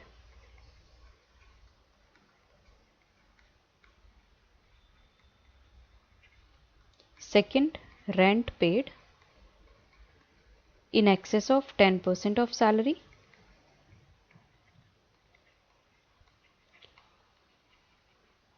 that is rent paid minus 10% of salary इसको बोल सकते हैं। And third 50% of salary. Why 50% of salary? Because as a rent for house in Delhi, accommodation कहाँ पे है? दिल्ली के अंदर है, तो 50% of salary हम यहाँ पे लेके चलेंगे। सो एक्चुअल अमाउंट रिसीव्ड कितना? 20,000 रुपीज़ रिसीव हुए हैं as HRA per month. So 20,000 into 12 is the actual amount received, 2,40,000. Actual amount received 2,40,000 only. Rent paid in excess of 10% of salary. तो इसके लिए हमें सैलरी निकालना पड़ेगा। तो देखिए सैलरी का HRA के लिए क्या मतलब था? Basic salary plus DA forming part plus turnover based commission. आपको इन्फॉर्मेशन क्या क्या गिवन है क्वेश्चन के अंदर? बेसिक सैलरी है 50,000 per month and dearness allowance of 10,000 per month, 40% of which forms part of the retirement benefits. Commission के question के अंदर कोई इन्फॉर्मेशन गिवन नहीं है। तो सैलरी निकालते हैं। Basic salary 50,000 into 12, 6 lakh, and dearness allowance 40% of 1,20,000। 1,20,000 कैसे आया? 10,000 पर मंथ DA मिल रहा था और आपने 12 मंथ्स का DA निकाल लिया, उसका 40% which is forming part for the retirement benefits. So 48,000 is the dearness allowance, और सैलरी का मतलब आपका आ गया, सैलरी कितनी निकल के आई? 6,48,000 for the computation of house rent allowance. ठीक है, तो सेकेंड पॉइंट में आपको करना है rent paid minus 10% of salary. Rent पे किया 2,40,000 का माइनस 10% ऑफ सैलरी। सैलरी हमने निकाली 6,48,000 जिसका 10% 64,800। 1,75,200 and 50% of salary. Again, the meaning of salary remains the same here as well. 6,48,000 का आपका 50%, 3,24,000. So least of the following shall be exempt. तो 1,75,200 exempt हो जाएगा और बाकी का बचा हुआ अमाउंट जो है आपका टैक्सेबल हो जाएगा. So this is taxable HRA 64,800. अब हम देखते हैं death cum retirement benefits. So these benefits will be available to the employee either on the death और द रिटायरमेंट. उसमें सबसे पहला कंपोनेंट हम टेकअप करते हैं ग्रेच्युटी. तो ग्रेच्युटी है क्या? Gratuity out of gratitude employer पे करता है एम्प्लॉय को for rendering services for the employer. और ग्रेच्युटी 5 साल या उससे ज़्यादा का टाइम फ्रेम कंप्लीट करने के बाद एम्प्लॉय को दी जाती है. अब ग्रेच्युटी या तो गवर्नमेंट एम्प्लॉय को रिसीव हो सकती है या नॉन गवर्नमेंट एम्प्लॉय को. अगर गवर्नमेंट एम्प्लॉय को रिसीव हो रही है और अगर कंटिन्यूएशन ऑफ सर्विस पे रिसीव हो रही है तो वो पूरी की पूरी ग्रेच्युटी जितनी भी उसे मिली वो फुल्ली टैक्सेबल होगी. अगर टर्मिनेशन ऑफ सर्विस या डेथ के टाइम पे मिलती है तो वो फुल्ली एग्जम्प्ट होगी. तो गवर्नमेंट एम्प्लॉइज़ के केस में तो आपको देखना ही नहीं, दो ही चीज़ें होंगी, या तो फुल्ली टैक्सेबल होगी या फुल्ली एग्जम्प्ट होगी. अगर सर्विस के टाइम पे रिसीव हुई है ड्यूरिंग सर्विस तो फुल्ली टैक्सेबल, अगर सर्विस खत्म होने के बाद या डेथ पे रिसीव हो रही है तो फुल्ली एग्जम्प्ट होगी. अब ग्रेच्युटी अगर नॉन गवर्नमेंट एम्प्लॉय को रिसीव होती है तो उस केस में हम क्या करेंगे. तो देखते हैं कि पहले कंटिन्यूएशन ऑफ सर्विस पे रिसीव हो रही है या टर्मिनेशन ऑफ डेथ पे, टर्मिनेशन ऑफ सर्विस या डेथ पे रिसीव हो रही है. Continuation of service fully taxable, termination of service या डेथ पे. उसके बाद हम ये देखते हैं कि whether it is covered by the payment of gratuity act or whether not covered by the payment of gratuity act. दोनों की कंप्यूटेशन हम अलग अलग तरीके से निकालते हैं. अगर covered by payment of gratuity act है then it will be taxable under section 10(10)(2) and if it is not covered by the payment of gratuity act then taxable under section 10(10)(3). तो देखते हैं कितना कितना अमाउंट इसके अंदर हम टैक्सेबल करेंगे. आइए, for non government employees covered by payment of gratuity act computation कैसे करेंगे. सबसे पहले तो आप ले लीजिए अमाउंट रिसीव्ड एज ग्रेच्युटी, कितना अमाउंट रिसीव हुआ, less exemption. Exemption least of the following, 3 amounts. पहला amount actually received, second 15/26 multiplied by last drawn salary at the time of retirement or at the time of death. जो भी last drawn salary थी employee की आप वो लेंगे, multiplied by number of completed years of service or part thereof in excess of 6 months. मतलब अगर 25 महीने और 25 साल और 7 महीने की सर्विस पूरी करी तो उस केस में आप कितना लेंगे, 26 साल ले लेंगे. क्यों? क्योंकि 6 महीने से एक्सीड कर गया टाइम पीरियड और मैक्सिमम लिमिट है 10 लाख की.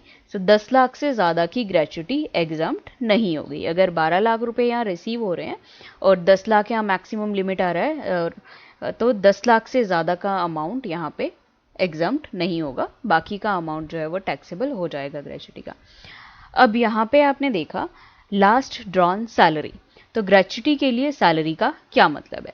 सैलरी में आप दो कंपोनेंट्स लेते हैं, एक तो बेसिक पे और दूसरा डियरनेस अलाउंस. सीजनल एम्प्लॉयमेंट के केस में 15/26 से जो आपने 15 लिया, यहाँ पे 15 की जगह 7 डेज हम कंसीडर करेंगे. बाकी की कंप्यूटेशन सेम तरीके से चलेगी.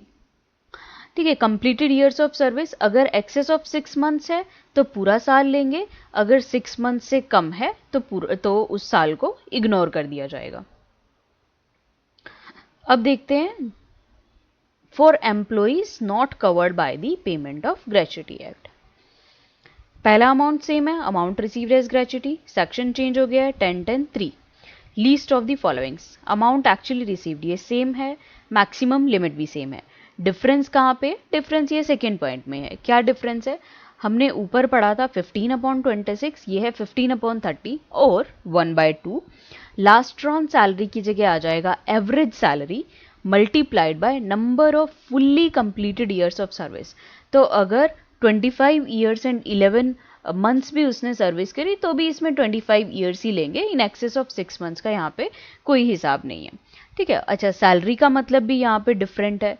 सैलरी का क्या मतलब आप कंसीडर करोगे, 10 months average salary preceding the month of retirement. जिस मंथ में रिटायरमेंट हो रही है उस महीने को छोड़ दीजिए, उससे पिछले 10 महीने की सैलरी उसका एवरेज ले लेंगे।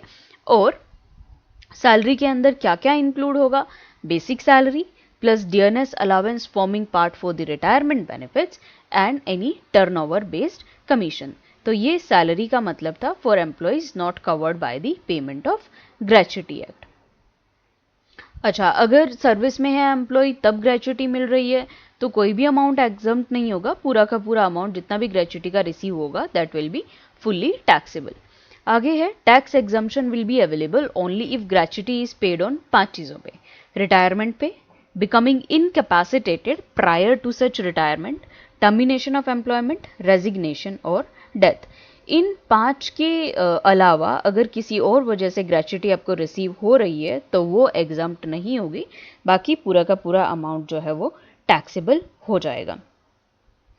Gratuity received under other circumstances would not be exempt from tax, though the assessee can claim relief under section 89। ये relief under section 89 क्या है ये भी आगे हम देखेंगे। अब कुछ पॉइंट्स है इसके अंदर वो और हम कंसीडर करते हैं।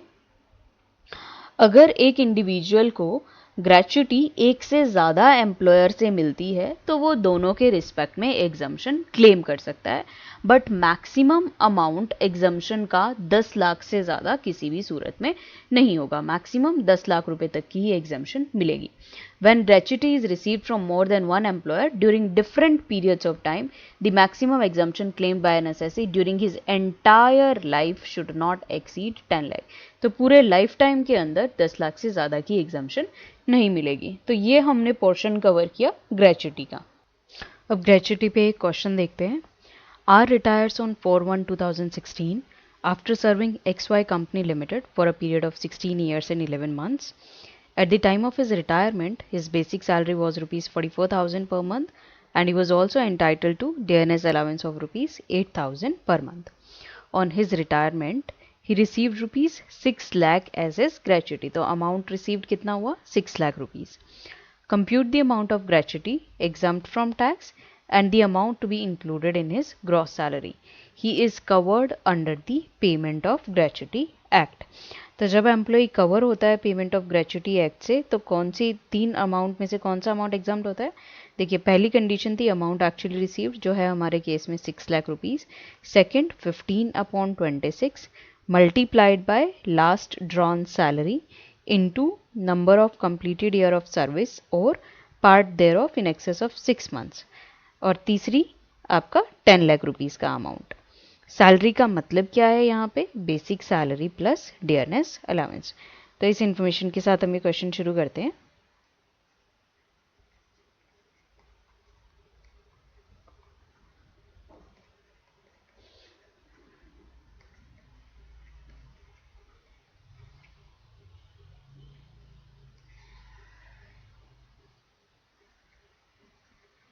अमाउंट एक्चुअली रिसीव्ड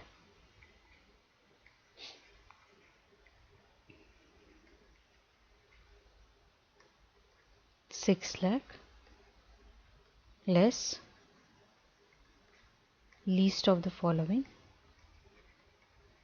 ये आपका एग्जम्प्ट हो जाएगा, जिसमें पहला तो यही है अमाउंट एक्चुअली रिसीव्ड,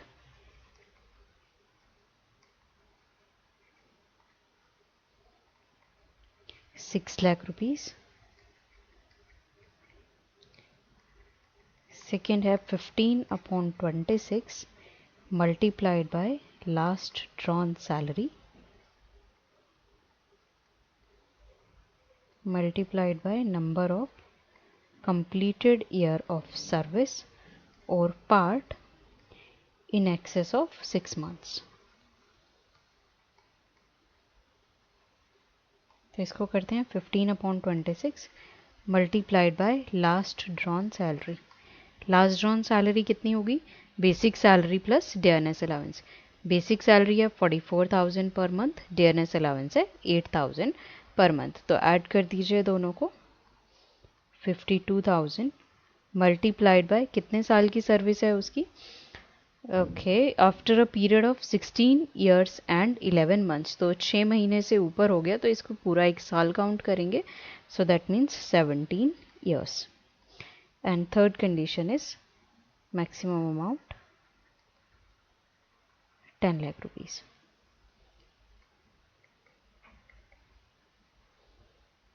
$5,10,000. तो तीनों में से लीस्ट अमाउंट है 5,10,000 जो कि एग्जम्प्ट हो जाएगा और बाकी का अमाउंट आपका टैक्सेबल हो जाएगा। तो टैक्सेबल ग्रेच्युटी इस केस में निकल के आई आपकी 90,000 rupees. Death cum retirement benefits में नेक्स्ट कंपोनेंट हम पिकअप करते हैं पेंशन। पेंशन एक ऐसी पेमेंट है जो एम्प्लॉयर एम्प्लॉय को रिटायरमेंट या डेथ के बाद as a reward for past services पे करता है, ठीक है, और पीरियोडिकल बेसिस के ऊपर पेंशन की पेमेंट की जाती है। अब देखते हैं pension received. It may be received either by the retired employee or by the family members of the deceased employee. By retired employee tax liability is determined on basis of certain conditions, वो conditions हम देखेंगे। और अगर family pension family members को receive हो रही है deceased employee की पेंशन, तो this will be taxable as family pension. अब एक टर्म आती है कम्यूटेशन ऑफ पेंशन। तो इसका मतलब देखते हैं कम्यूटेशन ऑफ पेंशन क्या होता है।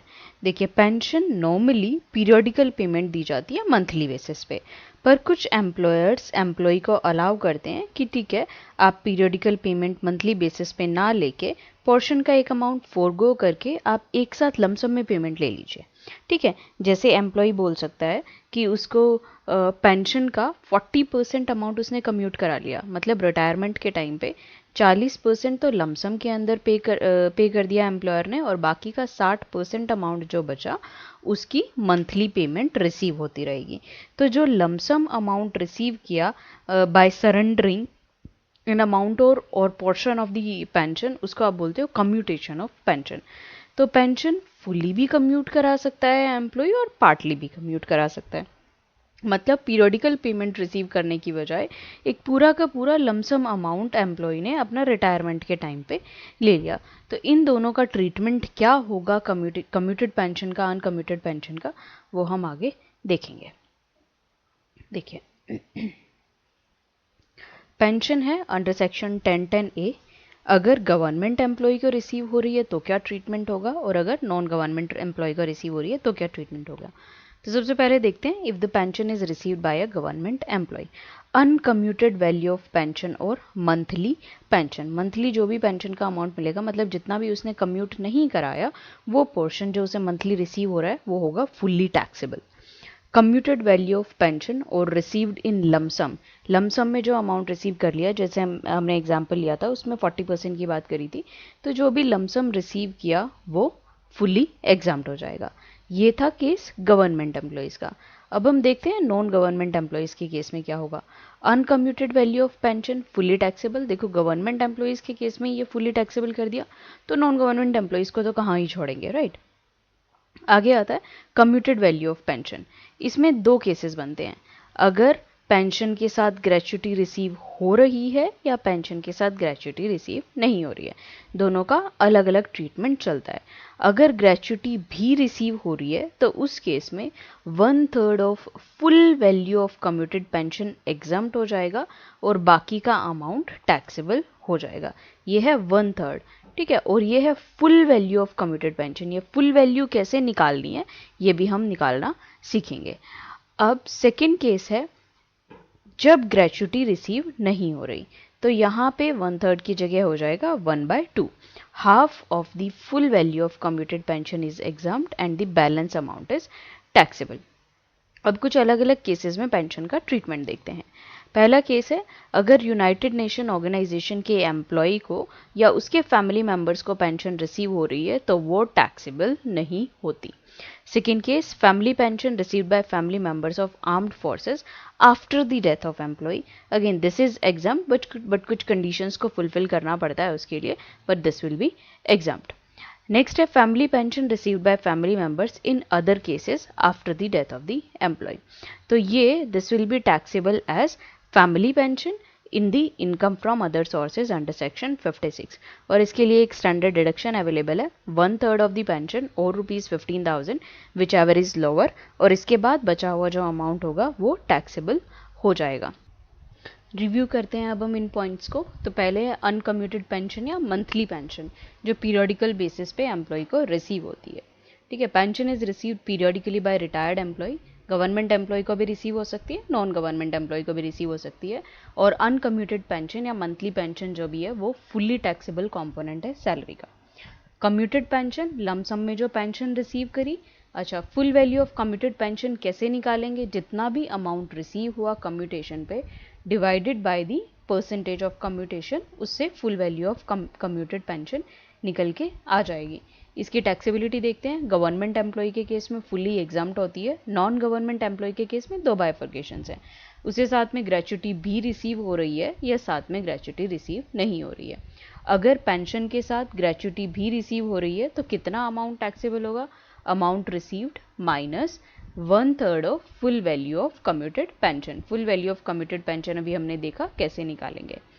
अच्छा, नॉन गवर्नमेंट एम्प्लॉय जिससे साथ में ग्रेच्युटी रिसीव नहीं हो रही है, उसके केस में टैक्सेबल अमाउंट निकल के आएगा amount received minus 1/2 of full value of commuted pension.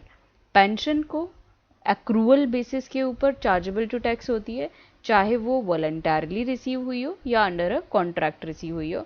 और अरियर्स ऑफ पेंशन जो भी रिसीव हो रहे हैं, they are also assessable on a due basis whether they are paid or they are not paid. Arrears of pension कोई भी अगर receive हो रहा है which is not exempt from tax, however उसके लिए assessee relief under section 89 claim कर सकता है। वो हम इस चैप्टर का लास्ट टॉपिक में देखेंगे, रिलीफ अंडर सेक्शन 89 कैसे निकाला जाता है। अब हम बात करते हैं नोटिफाइड पेंशन स्कीम की। नोटिफाइड पेंशन स्कीम क्या है? ये आपका एक defined contribution based pension system है जो गवर्नमेंट ऑफ इंडिया ने 1 जनवरी 2004 से लॉन्च किया था।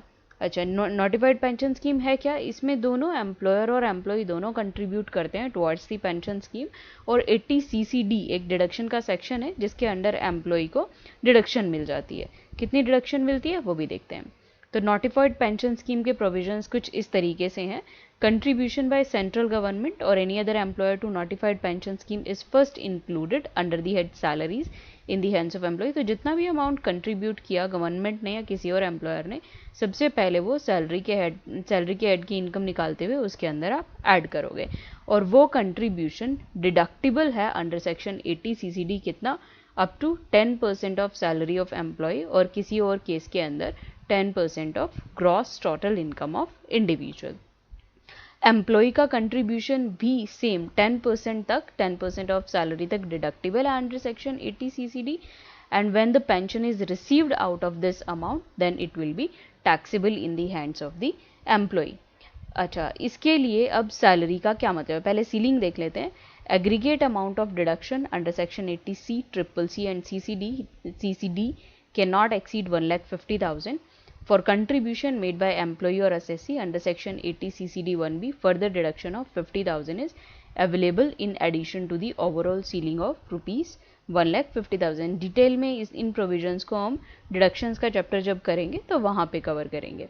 सैलरी का मतलब क्या है? इसके लिए सैलरी का मतलब है basic salary plus dearness allowance forming part for the retirement benefits, और इसके अलावा कोई भी अलावेंसेज या परक्विजिट्स इसके अंदर इंक्लूड नहीं किए जाते। नेक्स्ट हम डिस्कस करते हैं लीव एनकैशमेंट। लीव एनकैशमेंट का मतलब है एम्प्लॉय ने जो भी लीव्स अवेल नहीं करी उनके बदले में वो कैश ले सकता है, तो उसको हम बोलेंगे एनकैशमेंट ऑफ लीव या लीव एनकैशमेंट। इसकी एग्जाम्पशन सेक्शन 10(10) AA के अंडर मिलती है। Again, leave encashment government employee को भी रिसीव हो सकती है, नॉन गवर्नमेंट एम्प्लॉय को भी रिसीव हो सकती है। अगर गवर्नमेंट एम्प्लॉय को रिसीव हो रही है और during continuation of service receive हुई है, तो जितना भी अमाउंट लीव का रिसीव हुआ, जितना भी अमाउंट उसने एनकैश कराया, वो फुल्ली टैक्सेबल होगा। अगर टर्मिनेशन ऑफ सर्विस के टाइम पे, रिटायरमेंट के टाइम पे या डेथ के टाइम पे रिसीव हो रहा है तो वो पूरा का पूरा अमाउंट फुल्ली एग्जाम्प्ट हो जाएगा। तो गवर्नमेंट एम्प्लॉय के केस में या तो फुल्ली टैक्सेबल होगा अगर ड्यूरिंग सर्विस रिसीव हुआ है, और अगर डेथ पे या रिटायरमेंट पे रिसीव हुआ है तो वो फुल्ली एग्जाम्प्ट हो जाएगा।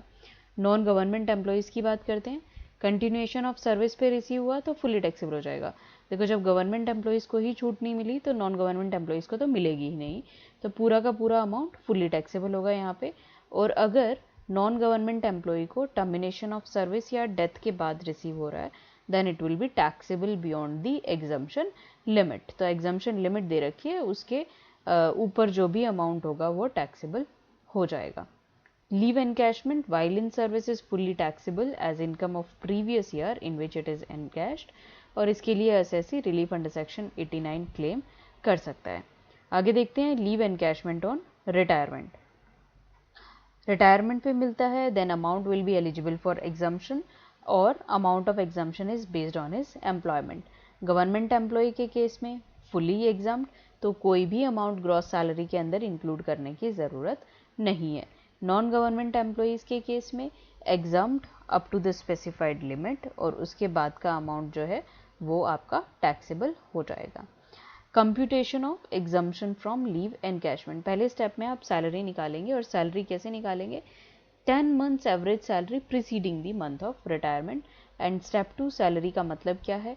वही जो एचआरए के लिए मतलब था, यहीं पे सेम मतलब है सैलरी का लीव एनकैशमेंट के लिए भी। Salary is equal to basic salary plus dearness allowance forming part for retirement benefits plus turnover based commission. Exempt कितना अमाउंट होगा? Least of the following. 4 चीज़ें हैं। पहला, लीव एनकैशमेंट कितना रिसीव हुआ। दूसरा, 10 मंथ्स एवरेज सैलरी। सैलरी का मतलब हम यहाँ देख चुके हैं, basic salary, dearness allowance forming part plus turnover based commission. Third point है cash equivalent of unavailed leave calculated on the basis of maximum 30 days leave for every year of actual service rendered to the employer from whose service he has retired. The cash equivalent is to be calculated on the basis of average salary. अब ये क्या है? देखिए, maximum आपके leave encashment के लिए 30 days की leave consider होंगे। तो जितना भी लीव एंटाइटलमेंट था उसको आप क्या लोगे? 30 डेज, उसको मल्टीप्लाई करोगे कंप्लीटेड ईयर्स ऑफ सर्विस। अगर पार्ट देयर ऑफ है, अगर 6 महीने से ऊपर का, उसको इग्नोर कर दीजिएगा, फ्रैक्शन ऑफ ईयर इसके अंदर आप कंसीडर नहीं करेंगे। ठीक है, तो ये आपने लिया 30 days multiplied by completed years of service minus leaves actually availed in the service, वो आपके निकल के आ जाएगा अनअवेल्ड लीव्स का कैश इक्विवेलेंट का portion. And amount specified by government है 3 लाख, तो 3 लाख से ज़्यादा का तो लीव एनकैशमेंट का अमाउंट की एग्जाम्पशन आपको मिलेगी ही नहीं। ठीक है, तो ये पॉइंट है यहाँ पे निकालना इम्पॉर्टेंट, बाकी तो आराम से बाकी की तीनों चीज़ें तो निकल जाएंगे। अब आगे देखते हैं। If the individual receives leave encashment from more than one employer, quantum of exemption will be computed independently in respect of each employer, पर पूरी की पूरी exemption during his life time 3 lakh से ज़्यादा एक्सीड नहीं करेगी। एवरेज सैलरी कैसे निकालेंगे? ये तो हमने देख लिया कि 10 months immediately preceding the retirement का आप एवरेज सैलरी निकालोगे, बट कैसे निकालोगे अब ये देखते हैं एक एग्जाम्पल के थ्रू। For example, if an employee retires on 31st January 2016, average salary shall be taken as aggregate of salary drawn by him for the period 1/4/2015 to 31st January 2016 and this will be divided by 10। तो ये आपकी average salary निकल के आ जाएगी 10 महीने की। ठीक है, अगर एम्प्लॉय रिटायर हो रहा है 15 जनवरी 2016 को, तो कौन से पीरियड की सैलरी कंसीडर करोगे? 16 अप्रैल 2015 टू 15 जनवरी 2016, और ये 10 महीने की सैलरी आपने ली, इसको डिवाइड कर दोगे 10 से, तो 10 महीने के पिछले एवरेज सैलरी ये निकल के आ जाएगी जो लीव सैलरी के लिए हम कंसीडर करेंगे। If the employee had received leave encashment in any one or more earlier previous years and had availed of the exemption in respect of such amount, then the specified limit given under clause 4 above shall be reduced by the amount of exemption availed earlier। ठीक है, तो जो 4th point में 3 लाख की maximum limit government ने specify कर रखी है। अगर एम्प्लॉय ऑलरेडी कुछ लीव एनकैश करा चुका है पहले और एग्जम्पशन क्लेम कर चुका है उसके लिए, तो जितने की एग्जम्पशन उसने पहले क्लेम करी है उसको रिड्यूस कर देंगे 3 लाख के अमाउंट से। सपोज पहले ऑलरेडी वो 1 लाख रुपए की एग्जम्पशन क्लेम कर चुका है एम्प्लॉय, तो 3 लाख की जगह अब वो लिमिट मैक्सिमम हो जाएगी 2 लाख रुपीज़, क्योंकि यहाँ पे लिखा गया है कि during his entire life time 3 lakh से ज़्यादा की लीव एनकैशमेंट के रिस्पेक्ट में एम्प्लॉय को एग्जम्पशन नहीं मिलेगी। Leave salary received by family of a government servant who died in harness is not taxable in the hands of recipient and the assessee can claim relief from tax under section 89 in respect of leave encashment. तो एक point और देखा हमने इसमें नया कि leave encashment जो भी विडो को या लीगल एयर्स को मिल रही है for an employee who died in the harness or who died during the employment, this will not be taxable. Or leave salary received by the family of government employee or legal heirs of the deceased employee is also not taxable in their hands. अब next हम देखते हैं retrenchment compensation. Retrenchment compensation workman को किस time पे दिया जाता है? अंडरटेकिंग बंद होने के टाइम पे या ट्रांसफ़र के टाइम पे। ट्रांसफ़र के टाइम पे तब दिया जाएगा जब ये कंडीशन सेटिस्फाई होंगी। कौन सी कंडीशंस है? 2 कंडीशंस। एक तो services of workman are interrupted by transfer, और दूसरा जहाँ पे भी जिस भी नई जगह पे उसकी ट्रांसफ़र हुई है वहाँ पे टर्म्स एंड कंडीशंस एम्प्लॉयमेंट के कम फेवरेबल हैं उस जगह से जहाँ पे वो पहले था। तो रिट्रेंचमेंट कॉम्पनसेशन या तो गवर्नमेंट की स्कीम के अंडर रिसीव हो सकता है या फिर किसी और स्कीम के अंडर रिसीव हो सकता है। अगर सेंट्रल गवर्नमेंट की अप्रूव्ड स्कीम है उसके अंडर रिट्रेंचमेंट कॉम्पनसेशन रिसीव हो रहा है तो ये फुली एग्जाम्प्ट होगा। अगर किसी और स्कीम के अंडर रिसीव हो रहा है तो ये टैक्सेबल होगा सब्जेक्ट टू सर्टेन एग्जाम्पशन।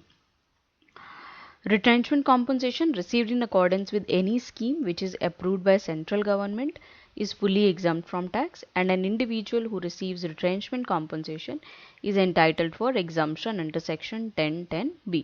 अब देखते हैं कि ये exemption कितनी है और taxable amount आप retrenchment compensation का कैसे निकालेंगे। Compensation of taxable retrenchment compensation, जितना भी अमाउंट रिसीव हुआ सबसे पहले आप उसको ले लीजिए and exemption will B least of the following. 3 points हैं इसके अंदर। पहला है एक्चुअल अमाउंट रिसीव, जितना भी रिसीव हुआ। Second 15 days average pay for every completed year of service or part thereof in excess of 6 months. तो 6 महीने से ज़्यादा का जितना भी टाइम पीरियड होगा, अगर 6 महीने से ज़्यादा एक्सीड कर रहा है तो उसको आप पूरा 1 साल काउंट कर लेंगे। मैक्सिमम लिमिट है 5 लाख रुपीज़। सो 5 लाख से ज़्यादा की एग्जम्पशन आपको नहीं मिलेगी। इसमें से लीस्ट वाला अमाउंट माइनस कर देंगे तो taxable amount of retrenchment compensation आपका निकल के आ जाएगा। तो ये इतनी ही इसकी कंप्यूटेशन थी, आपने देखी। अब हम बात करते हैं वॉलंटरी रिटायरमेंट कॉम्पनसेशन की। तो आपने देखा होगा कि बहुत सारे एम्प्लॉयज़ उनका सर्विस का टेन्योर ख़त्म होने से पहले ही रिटायरमेंट ले लेते हैं वॉलंटरली, और उनको कॉम्पनसेशन रिसीव होता है उस वॉलंटरी रिटायरमेंट पे। तो उसका ट्रीटमेंट देखेंगे हम कि कैसे किया जाएगा। गवर्नमेंट एम्प्लॉय को रिसीव हो सकती है, नॉन गवर्नमेंट एम्प्लॉय को भी रिसीव हो सकती है। दोनों के केस में it is taxable beyond the specified exemption limit. अब ये एग्जम्पशन को क्लेम करने के लिए कुछ कंडीशंस को सेटिस्फाई करना पड़ता है। कौन कौन सी कंडीशंस हैं? पहली कंडीशन है कि एम्प्लॉई सेम मैनेजमेंट की किसी दूसरी कंपनी के अंदर एम्प्लॉयड ना हो। मतलब अगर एक बार नौकरी छोड़ दी तो दोबारा वो पोजीशन फिल्ड अप ना की जाए। ठीक है, जो भी वैकेंसी कॉज हुई वॉलंटरी रिटायरमेंट से, वॉलंटरी सेपरेशन से, उसको दोबारा फिल ना किया जाए। पहले किसी और एम्प्लॉयर से उसने वॉलंटरी रिटायरमेंट कॉम्पनसेशन रिसीव करके कॉम्पनसेशन ना एग्जम्पशन क्लेम ना की हो पहले। ठीक है। एंड थर्ड है इसके अंदर वॉलंटरी रिटायरमेंट स्कीम के अंडर एग्जम्पशन लाइफ टाइम में सिर्फ एक बार अवेल की जा सकती है। ऐसा नहीं है कि आपने एक कंपनी छोड़ी दूसरी ज्वाइन करी फिर वहाँ से फिर वॉलंटरी रिटायरमेंट ले ली, नहीं, ऐसा नहीं हो सकता। सिर्फ लाइफ टाइम में एक बार इस एग्जम्पशन को क्लेम किया जा सकता है।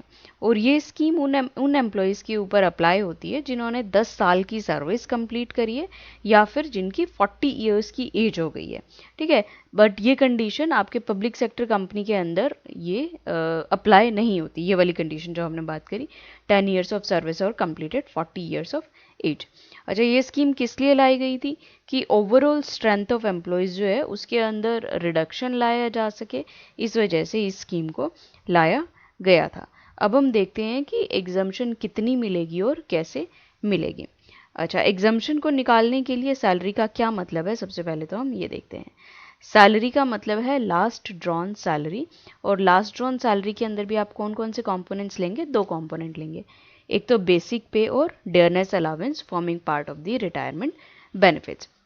अब देखते हैं कैसे निकलेगा टैक्सेबल वीआरएस कॉम्पनसेशन।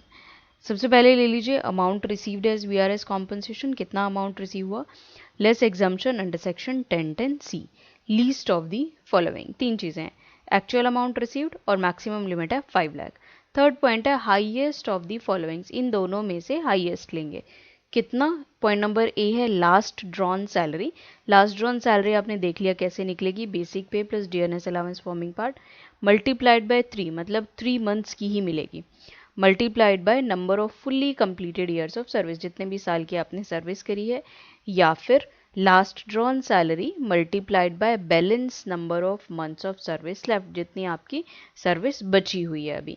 इन दोनों का हाईएस्ट लेंगे और फिर इन तीनों का लोवेस्ट लेंगे, लीस्ट लेंगे, एंड जितना अमाउंट वीआरएस कॉम्पनसेशन का रिसीव हुआ है उसमें से अगर माइनस कर देंगे तो taxable amount of VRS compensation निकल के आ जाएगा।